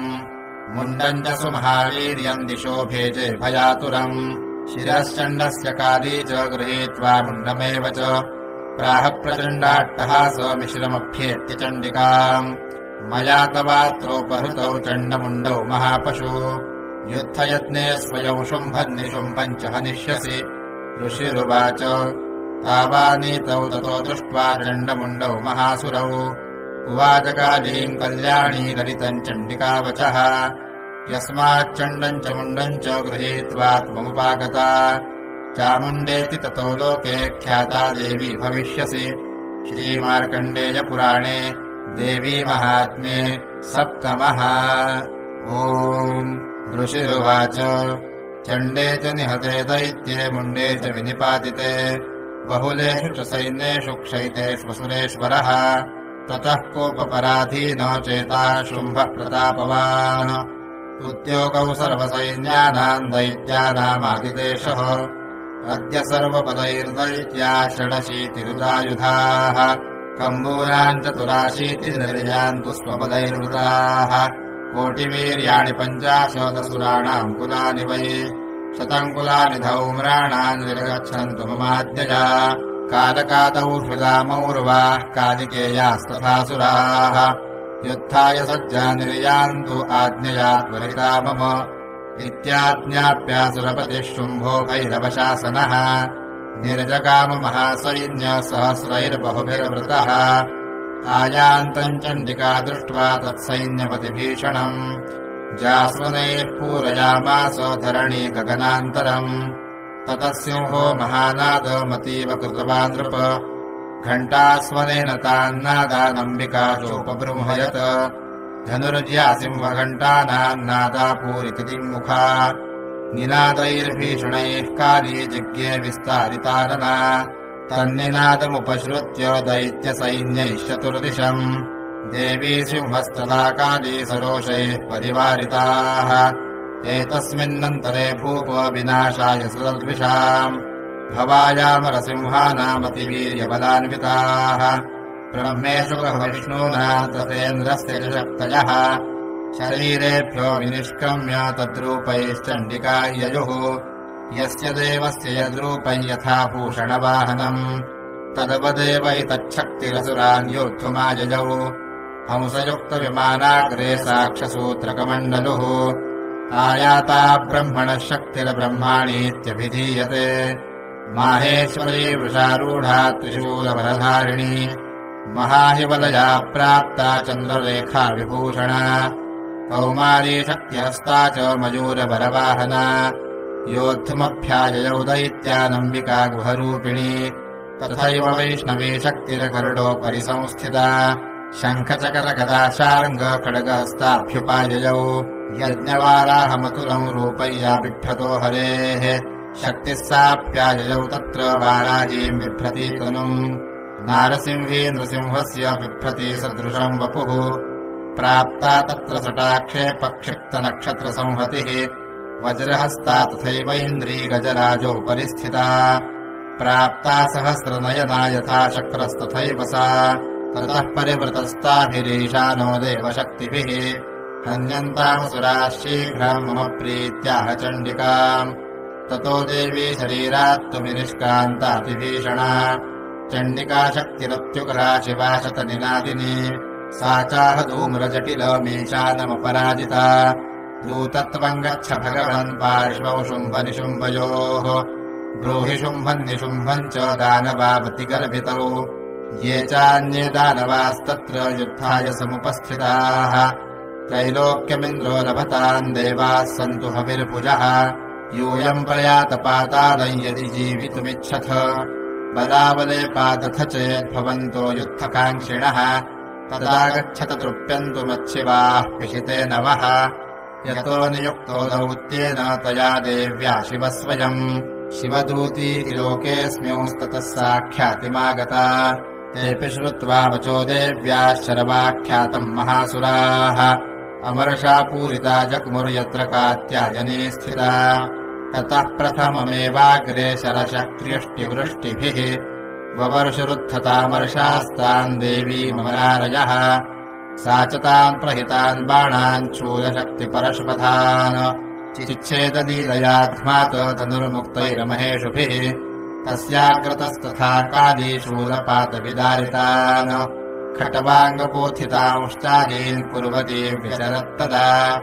कमण्डलुजलाक्षेपहतवीर्यान्नतौजसः ब्रह्माणी चाकरोच्छत्रून्येन येन स्मधावति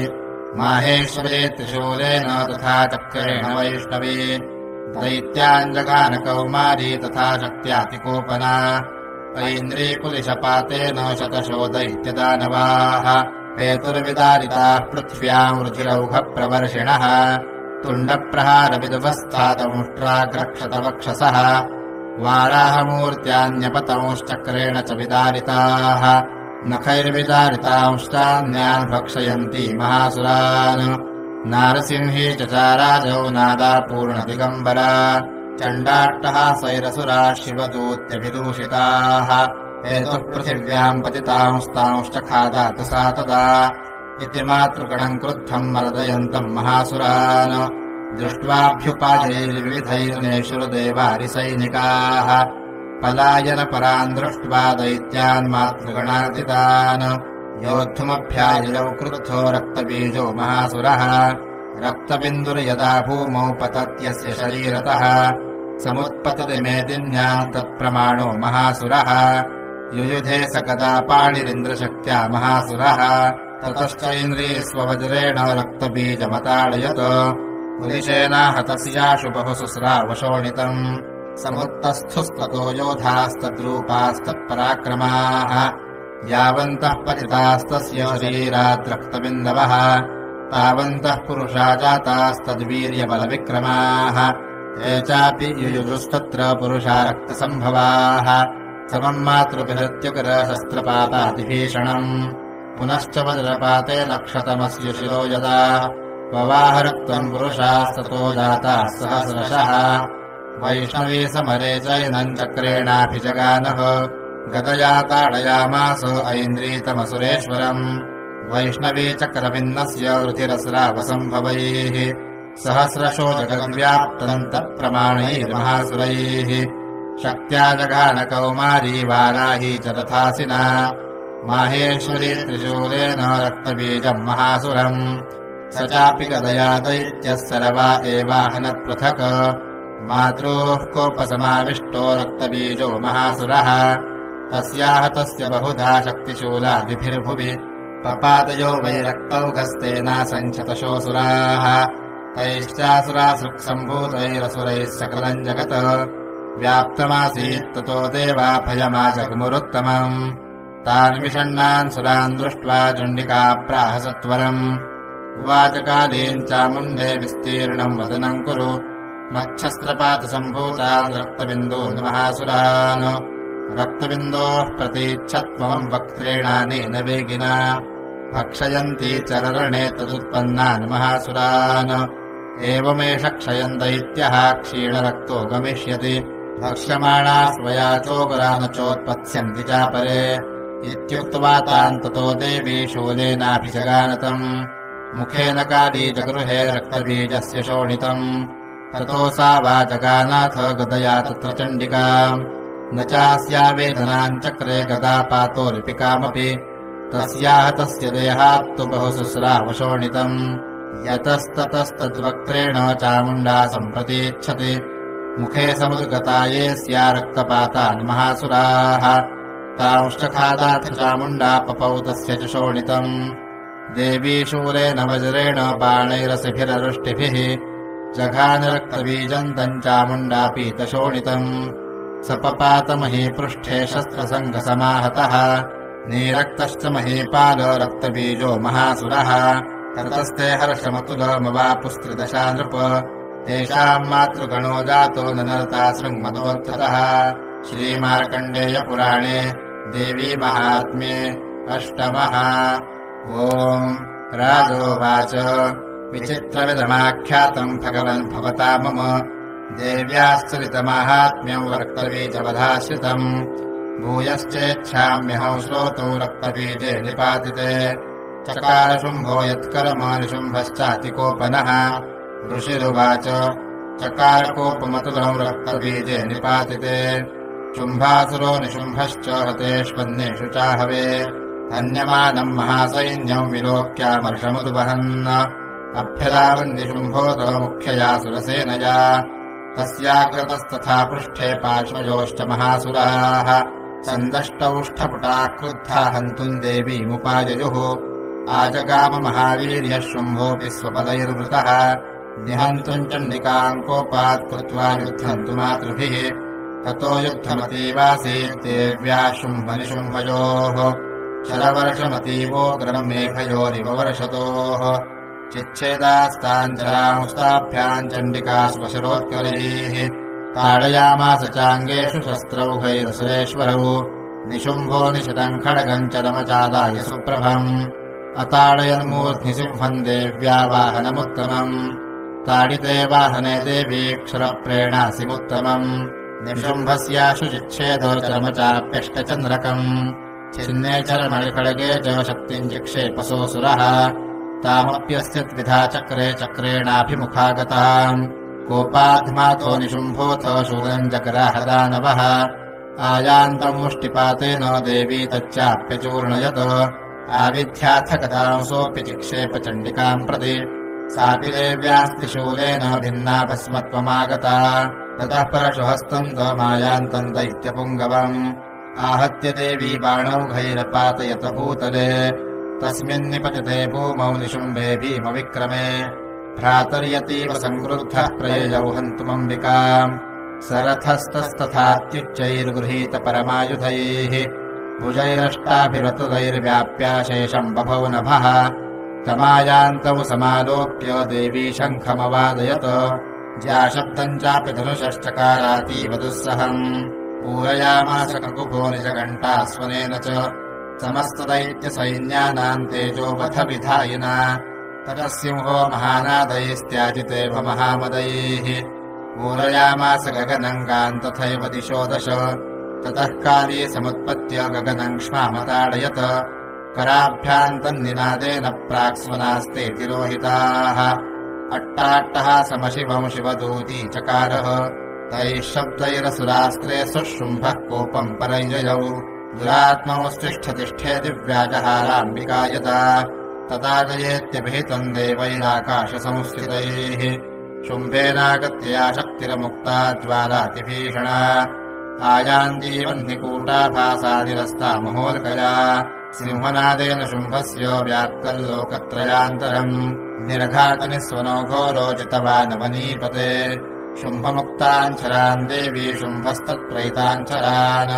चिच्छेदसुवशरैरुग्रैः शतशोथसहस्रशः ततः सा चण्डिका क्रुद्धा शूलेनाभिजगानतम् स तदाभ्यहतो भूमौ मूर्छितो निपपातः ततो निशुम्भः सम्प्राप्य चेतनामात्तकार्मुकः आजघानशरैर्देवीम् कालीम् केसरिणम् तथा पुनश्च कृत्वा बाहूनामयुतम् धनुजेश्वरः चक्रायुधेन दितिजश्छादयामास चण्डिकाम् ततो भगवती क्रुद्धा दुर्गाधिनाशिनी चिच्छेददेवी चक्राणि स्वशरैः सायकांश्रुतान् ततो निशुम्भो वेगेन गदामादाय चण्डिकाम् अभ्यदावत वैहन्तुम् दैत्यसैन्यसमावृतः तस्यापतत एवाशु गदाम् चिच्छेद चण्डिका खड्गेन शितधारेण स च शूलौ समाददे शूलहस्तौ समायान्तम् निशुम्भममरार्दनम् हृदि विव्याधशूलेन वेगावित्थेन चण्डिका भिन्नस्य तस्य शूलेन हृदयान्निःसृतोपलः महाबलो महावीर्यस्तिष्ठेति पुरुषो वदन् तस्य निष्क्रामतो देवी प्रहस्य स्वनवत्तरः चिरश्चिच्छेद खड्गेन ततो सावपतद्भुवि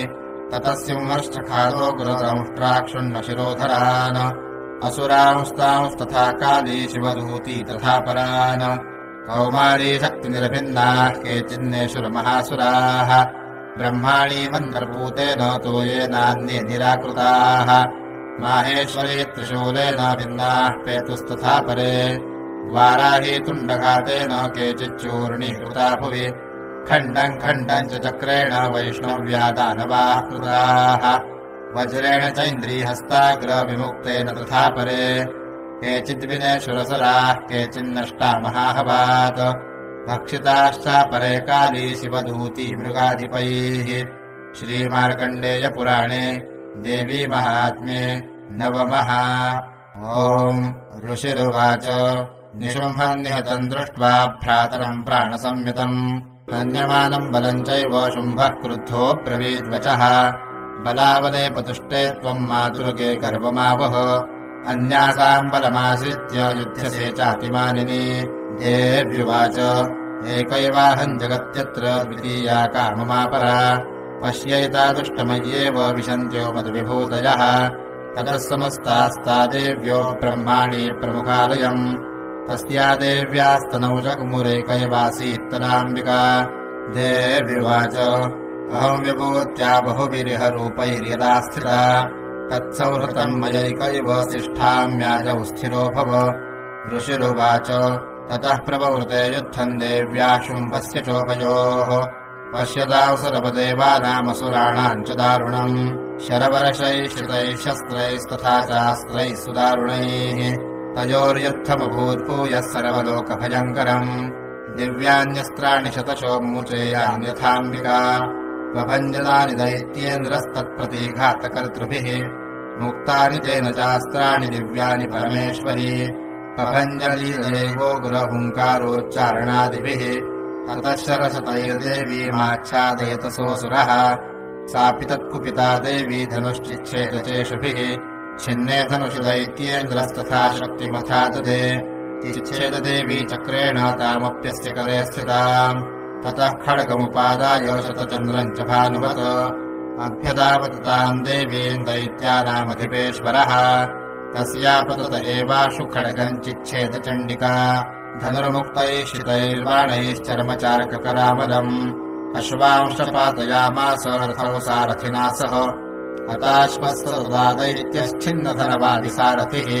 जगराहमुद्गरम् घोरमम्बिकानिधनोद्यतः चिच्छेदापततस्तस्य मुद्गरम् निशितैः शरैः तथापि सोऽभ्यदावत्ताम् मुष्टिमुद्यम्य वेगवान् समुष्टिम् पातयामास हृदये दैत्यपुङ्गवः देव्यास्तम् चापि सा देवी तलेनोरस्य ताडयत् तलप्रहाराभिहतो निपपातमहीतले स दैत्यराजः सहसा पुनरेव तथोत्थितः उत्पत्ति च प्रगृह्योच्चैर्देवीम् गगनमास्थितः तत्रापि सा निराधारायुयुधे तेन चण्डिका नियुद्धम् के ददा दैत्यश्चण्डिका च परस्परम् चक्रतुः प्रथमौ सिद्धमुनिविस्मयकारकम् ततो नियुद्धम् सुचिरम् कृत्वा तेनाम्बिका सह उत्पाट्य भ्रामयामास चिक्षेपधरणीतले सक्षिप्तो धरणीम् प्राप्य मुष्टिमुद्यम्य वेगवान् अभ्यदावत दुष्टात्मा चण्डिका निधनेच्छया रमायान्तम् ततो देवी सर्वदैत्यजनेश्वरम् जगत्याम् पातयामास भित्त्वा शूलेन वक्षसि सगतासुः पपातोर्व्याम् देवी शूलाग्रविक्षतः चालयन् सकलाम् पृथ्वीम् साब्धिद्वीपांसपर्वताम् ततः प्रसन्नमखिलम् हते तस्मिन् दुरात्मनि जगत्स्वास्थ्यमतीवापो निर्मलम् चापवन्नभः उत्पातमेघाः सोल्काये प्रागासंस्ते शमय्ययुः सरितो मार्गवाहिन्यस्तथा संस्तत्र पातिते ततो देवगणाः सर्वे हर्षनिर्भरमानसाः बभूवुर्निहते तस्मिन् गन्धर्वाललितम् जगुः अवादयंस्तथैवान्येन नृतुश्चाप्सरो गणाः ववुः पुण्यास्तथा वाताः सुप्रभो भूत्तिवाकरः श्रीमार्कण्डेयपुराणे देवी माहात्म्ये दशमः ॐ ऋषिरुवाच देव्या हते तत्र महासुरेन्द्रे स्त्रेन्द्रासुरावन्धिपुरोगमास्ताम् कात्यायनीम् तुष्टपुरिष्टलाभाद्विकाशिवक्त्राब्जविकासिताशाः देवि प्रपन्नाति हरे प्रसीद प्रसीद मातरजगतोऽखिलस्य प्रसीद विश्वेश्वरि पाहि विश्वम् त्वमीश्वरी देवि चराचरस्य आधारभूता जगतस्त्वमेका महीस्वरूपेण यतस्थितासि तपाम् स्वरूपस्थितया त्वयैकदाप्यायते कृत्स्नमलङ्घवीर्ये त्वम् वैष्णवी शक्तिरनन्तवीर्या विश्वस्य बीजम् परमासि माया सम्मोहितम् देवि समस्तमेतत्त्वम् वै प्रसन्ना भूय मुक्तिहेतुः विद्याः समस्तास्तव देवि वेदाः स्त्रियः समस्ताः सकला जगत्सु त्वयैकया पूरितमम् वैतत्का ते स्तुतिस्तव्यपरापरोक्तिः सर्वभूता यदा देवि भुक्तिमुक्तिप्रदायिनी त्वम् स्तुतास्तुतयेका वा भवन्तु परमोक्तयः सर्वस्य बुद्धिरूपेण जनस्य हृदि संस्थिते स्वर्गापवर्गदे देवि नारायणि नमोऽस्तु ते कलाकाष्ठादिरूपेण परिणामप्रदायिनी विश्वस्योपरतौ शक्ते नारायणि नमोऽस्तु ते सर्वमङ्गलमाङ्गल्ये शिवे सर्वार्थसाधिके शरण्येऽद्यम्बके गौरि नारायणि नमोऽस्तु ते सृष्टिस्थितिविनाशानां शक्तिभूते सनातने गुणाश्रये गुणमये नारायणि नमोऽस्तु ते शरणागतदीनार्थ परित्राणपरायणे सर्वस्यार्तिहरे देवि नारायणि नमोऽस्तु ते हंसयुक्तविमानस्थे ब्रह्माणि रूपधारिणि कौशाम्भहाक्षरिके देवि नारायणि नमोऽस्तु ते त्रिशूलचन्द्राहिधरे महावृषभवाहिनि माहेश्वरी स्वरूपेण नारायणि नमोऽस्तु ते मयूरकुक्कुटप्रते महाशक्तिधरे लगे कौमारीरूपसंस्थाने नारायणि नमोऽस्तु ते शङ्खचक्रगदाशार्ङ्गगृहीतपरमायुधे प्रसीद वैष्णवीरूपे नारायणि नमोऽस्तु ते गृहीतोग्रमहाचक्रे दंष्टोद्धृतवसुन्धरे वराहरूपिणि शिवे नारायणि नमोऽस्तु ते नृसिंहरूपेणोग्रेण हन्तुम् दैत्यान् कृतोद्यमे त्रैलोक्यत्राणसहिते नारायणि नमोऽस्तु ते किरीटिनि महावज्रे सहस्रनयोज्ज्वले वृत्रप्राणहरे चैन्द्रि नारायणि नमोऽस्तु ते शिवदूते स्वरूपेण हतदैत्यमहाबले घोररूपे महारावे नारायणि नमोऽस्तु ते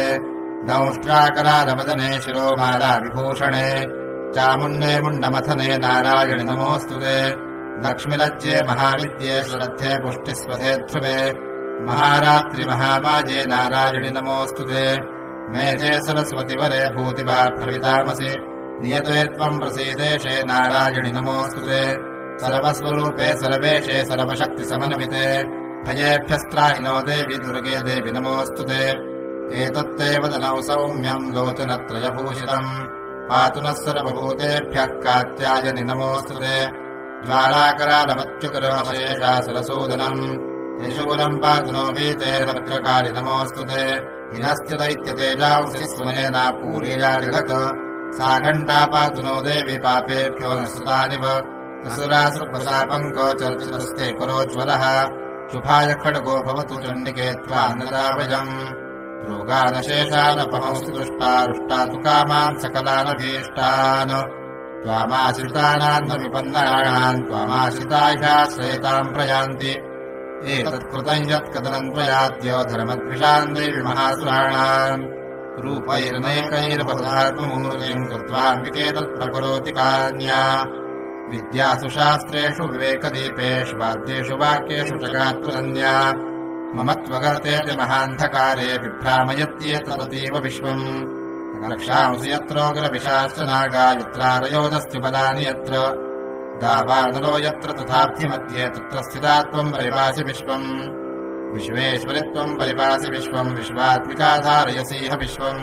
विश्वेशवन्द्या भवती भवन्ति विश्वाश्रया ये त्वयि भक्तिनम्राः देवि प्रसीद परिपालयनोरिभीतेर्नित्यम् यथा सुरवधारधुनैव सद्यः पापानि सर्वजगताम् प्रशमन्नयाशु उत्पातपाकजनितांश्च प्रणतानाम् प्रसीदत्वम् देवि विश्वार्तिहारिणि त्रैलोक्यवासिनामीड्ये लोकानाम् वरदा भव देव्युवाच वरदाहौ सुरगणा वलयम् मनसेच्छथ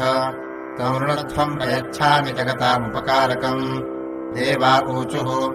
सर्वाबाधा प्रशमनम् त्रैलोक्यस्याखिलेश्वरि एवमेव त्वया कार्यमस्मद्वैरिविनाशनम् देव्युवाच वैवस्वतेऽन्तरे प्राप्ते 28 युगे शुम्भो निशुम्भश्चैवान्या उत्पत्स्येते महासुरौ नन्दगोपगृहे जाता यशोदा गर्भसम्भवा ततस्तौ नाशयिष्यामि विन्ध्याचलनिवासिनि पुनरप्यतिरौद्रेण रूपेण पृथिवीतले अवतीर्य हनिष्यामि वै प्रचित्तांशुदानवान् भक्षयन्त्याश्चितानुग्रान् वै प्रचित्तान् महासुरान् रक्तानन्दा भविष्यन्ति दाडिमी कुसुमोपमाः ततो माम् देवताः स्वर्गे मर्त्यलोके च मानवाः स्तुवन्तो व्याहरिष्यन्ति सततौ रक्तदन्तिकाम्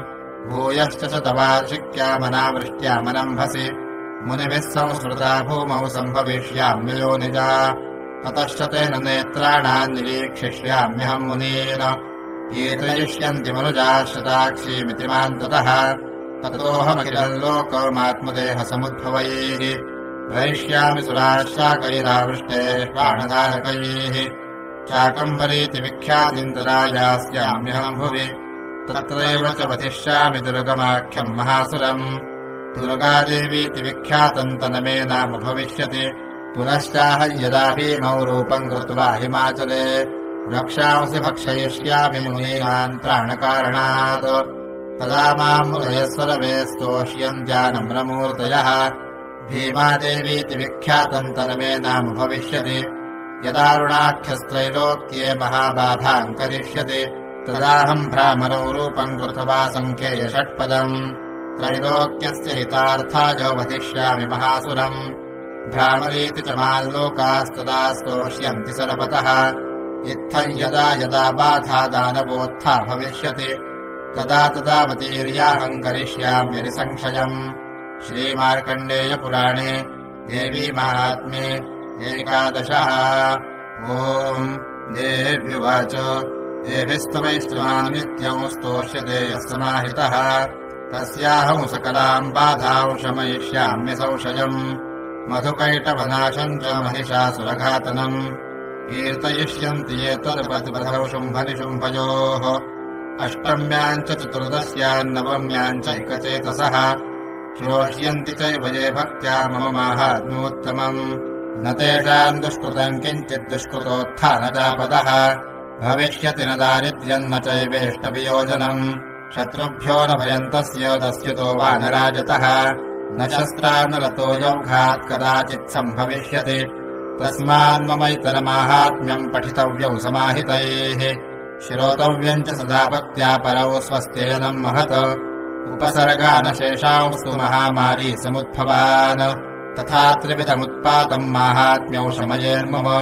यत्रैतत्पठ्यते सम्यक् नित्यमायतने मम सदा न तद्विमोक्ष्यामि सान्निध्यम् तत्र मे स्थितम्। बलिप्रदाने पूजायामग्निकार्ये महोत्सवे सर्वम् ममैतन्माहात्म्यमुच्चार्यौ श्राव्यमेव च। जानता वापि बलिपूजा यथा कृताम् प्रतीक्षिष्याम्यहम् प्रीत्या वह्निहोमम् तथा कृतम्। शरत्काले महापूजा क्रियते या च वार्षिके तस्याम् ममैतन्माहात्म्यम् श्रुत्वा भक्तिसमन्वितः सर्वाबाधा विनिर्मुक्तो धनधान्यसमन्वितः। मनुष्यो मत्प्रसादेन भविष्यति न संशयः। श्रुत्वा ममैतन्माहात्म्यम् तथा चोत्पत्तयः शुभाः। पराक्रमम् च युद्धेषु जायते निर्भयः पुमान्। रिपवः संशयम् यान्ति कल्याणम् चोपपद्यते। नन्दते च कुलम् पुंसाम् माहात्म्यम् मम शृण्वताम्। शान्तिकर्मणि सर्वत्र तथा दुःस्वप्नदर्शने ग्रहपीडासु चोग्रासु माहात्म्यम् शृणुयान्मम। उपसर्गाः शमय्यान्ति ग्रहपीडाश्च दारुणाः। दुःस्वप्नम् च द्रभिर्दुष्टौ सुस्वप्नमुपजायते। बालग्रहाभिभूतानाम् बालानाम् शान्तिकारकम्। सङ्घातभेदे च नृणाम् मैत्रीकरणमुत्तमम्।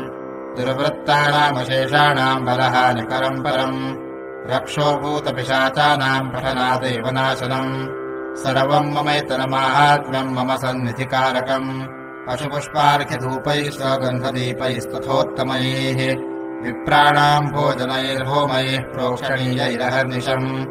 अन्यैश्च विविधैर्भोगैः प्रदानैर्वत्सरेण या प्रीतिर्मे क्रियते सास्मिन् सकृदुच्चरिते श्रुते। श्रुतम् हरति पापानि यथारोग्यम् प्रयच्छति। रक्षाम् करोति भूतेभ्यो जन्मनाम् कीर्तनम् मम। युद्धेषु चरितम् येन मे दुष्टदैत्यनिबर्हणम् तस्मिन् श्रुते वैरिकृतम् भयम् पुंसान् न जायते। युष्माभिस्तुतयो याश्च ब्रह्मर्षिभिः कृताः। ब्रह्मणा च कृतास्तास्तु प्रयच्छन्तु शुभाम् मतिम्। अरण्ये प्रान्तरे वापि लावाग्निपरिवारितः दस्युभिर्वावृतः शून्ये गृहीतो वापि शत्रुभिः। सिंहम् व्याघ्रानुयातो वा वने वा वनहस्तिभिः। राज्ञा क्रुद्धेन चाज्ञप्तो वध्यो बन्धगतोऽपि वा। आघूर्णितो वा वातेन स्थितः पोते महार्णवे। पतत्सु चापि शस्त्रेषु सङ्ग्रामे भृशदारुणे। सर्वाबाधासु घोरासु वेदनाभ्यर्थितोऽपि वा। स्मरन्ममैतच्चरितम् नरो मुच्येत सङ्कटात्। मम प्रभावात् सिंहाद्यादस्य गोवैरिणस्तथा दूरादेव पलायन्ते स्मरतश्चरितम् मम। ऋषिरुवाच इत्युक्त्वा सा भगवती चण्डिका चण्डविक्रमा पश्यताम् सर्वदेवानाम् तत्रैवान्तरधीयत। तेऽपि देवा निरातङ्काः स्वाधिकारान्यथा पुरा यज्ञभागभुजः सर्वे चक्रुर्विनिहतारजः। दैत्यासु देव्या निहते शुम्भे देवलिपौ युधि जगद्विध्वंसके तस्मिन् महोग्रे तुलविक्रमे। निशुम्भे च महावीर्ये शेषाः पातालमाययुः। एवम् भगवती देवी सा नित्यापि पुनः पुनः सम्भूय कुरुते भूपो जगतः परिपालनम् तयैतन्मोह्यते विश्वम् सैव विश्वम् प्रसूयते सा याचिता च विज्ञानम् तुष्टा बुद्धिम् प्रयच्छति व्याप्तम् तयैतत्सकलम् ब्रह्माण्डम् मनुजेश्वर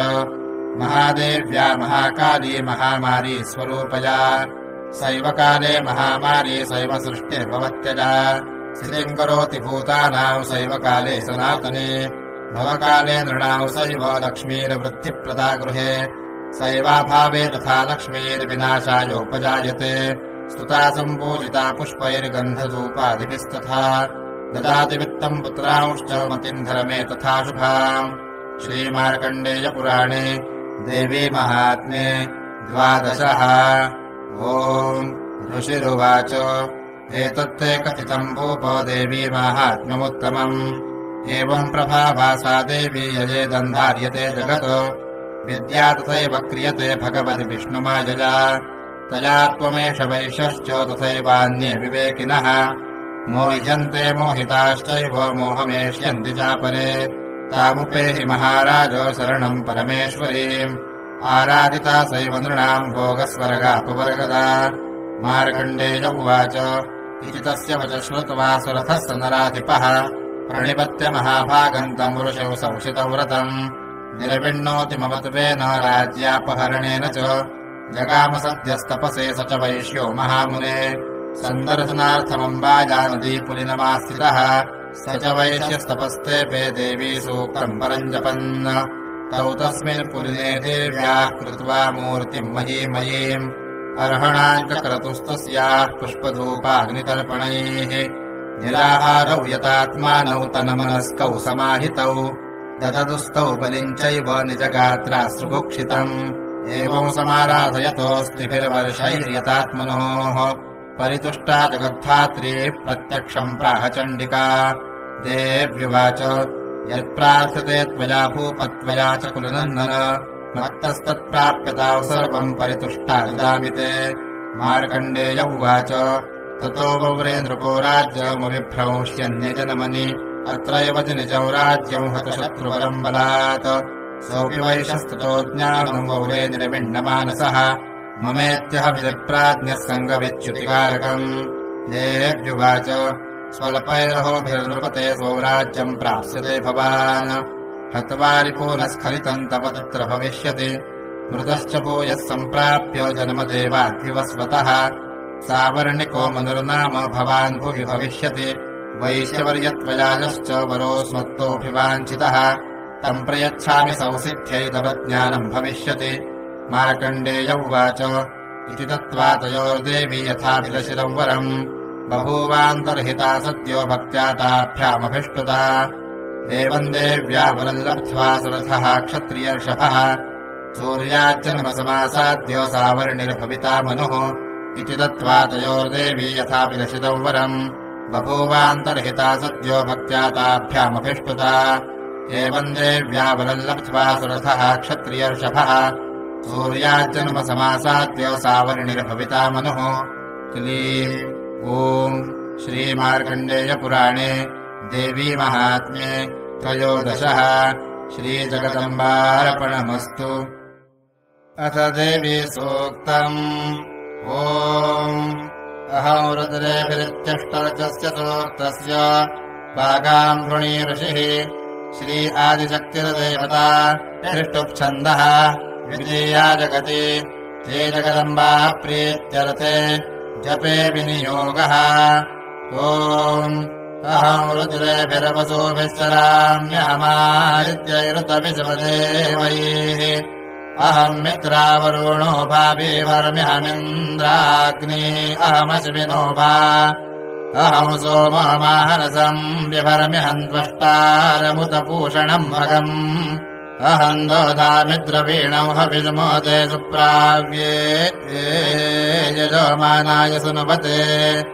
अहम् राष्ट्रे सङ्गमोनि वसूनाम् चिकितुषे प्रथमायज्ञानाम् ताम् मा देवाव्योदधुः पुरुत्रा भूरिस्थात्राम् भूर्यावेशयन्तीम् मया सो अन्नमत्तियो विपश्यति यः प्राणीति य एवम् शृणोत्युक्तम् अमन्दवो मान्तौ पक्ष्यन्ति श्रुति श्रुतश्रद्धिवन्ते वदामि अहमेव स्वयमिदम् वदामि जुष्टम् देवेभिरुतमानुषेभिः यम् कामयेतम् तमुग्रम् कृणोमि तम् ब्रह्माणम् तमृषिन्दौ सोमेधाम् अहम् रुद्राय धनुरातो नोमि ब्रह्मद्विशेषरवेऽहम् तवाउ अहम् जनाय समदम् कृणोम्यहम् जावा पृथिवीयाविवेश अहम् सोमे पितरमस्य मूर्धन्मम योनिरप्सुवान्तः समुद्रे ततो वितिष्ठे भुवनानुविशवोतामूञ्जाम् वर्ष्मणोपस्पृशामि अहमेव वातो इव प्रवाम्यारभमाणा भुवनानि विशवा परो दिवा पर एना पृथिव्यै तावती महिना सम्बभूव।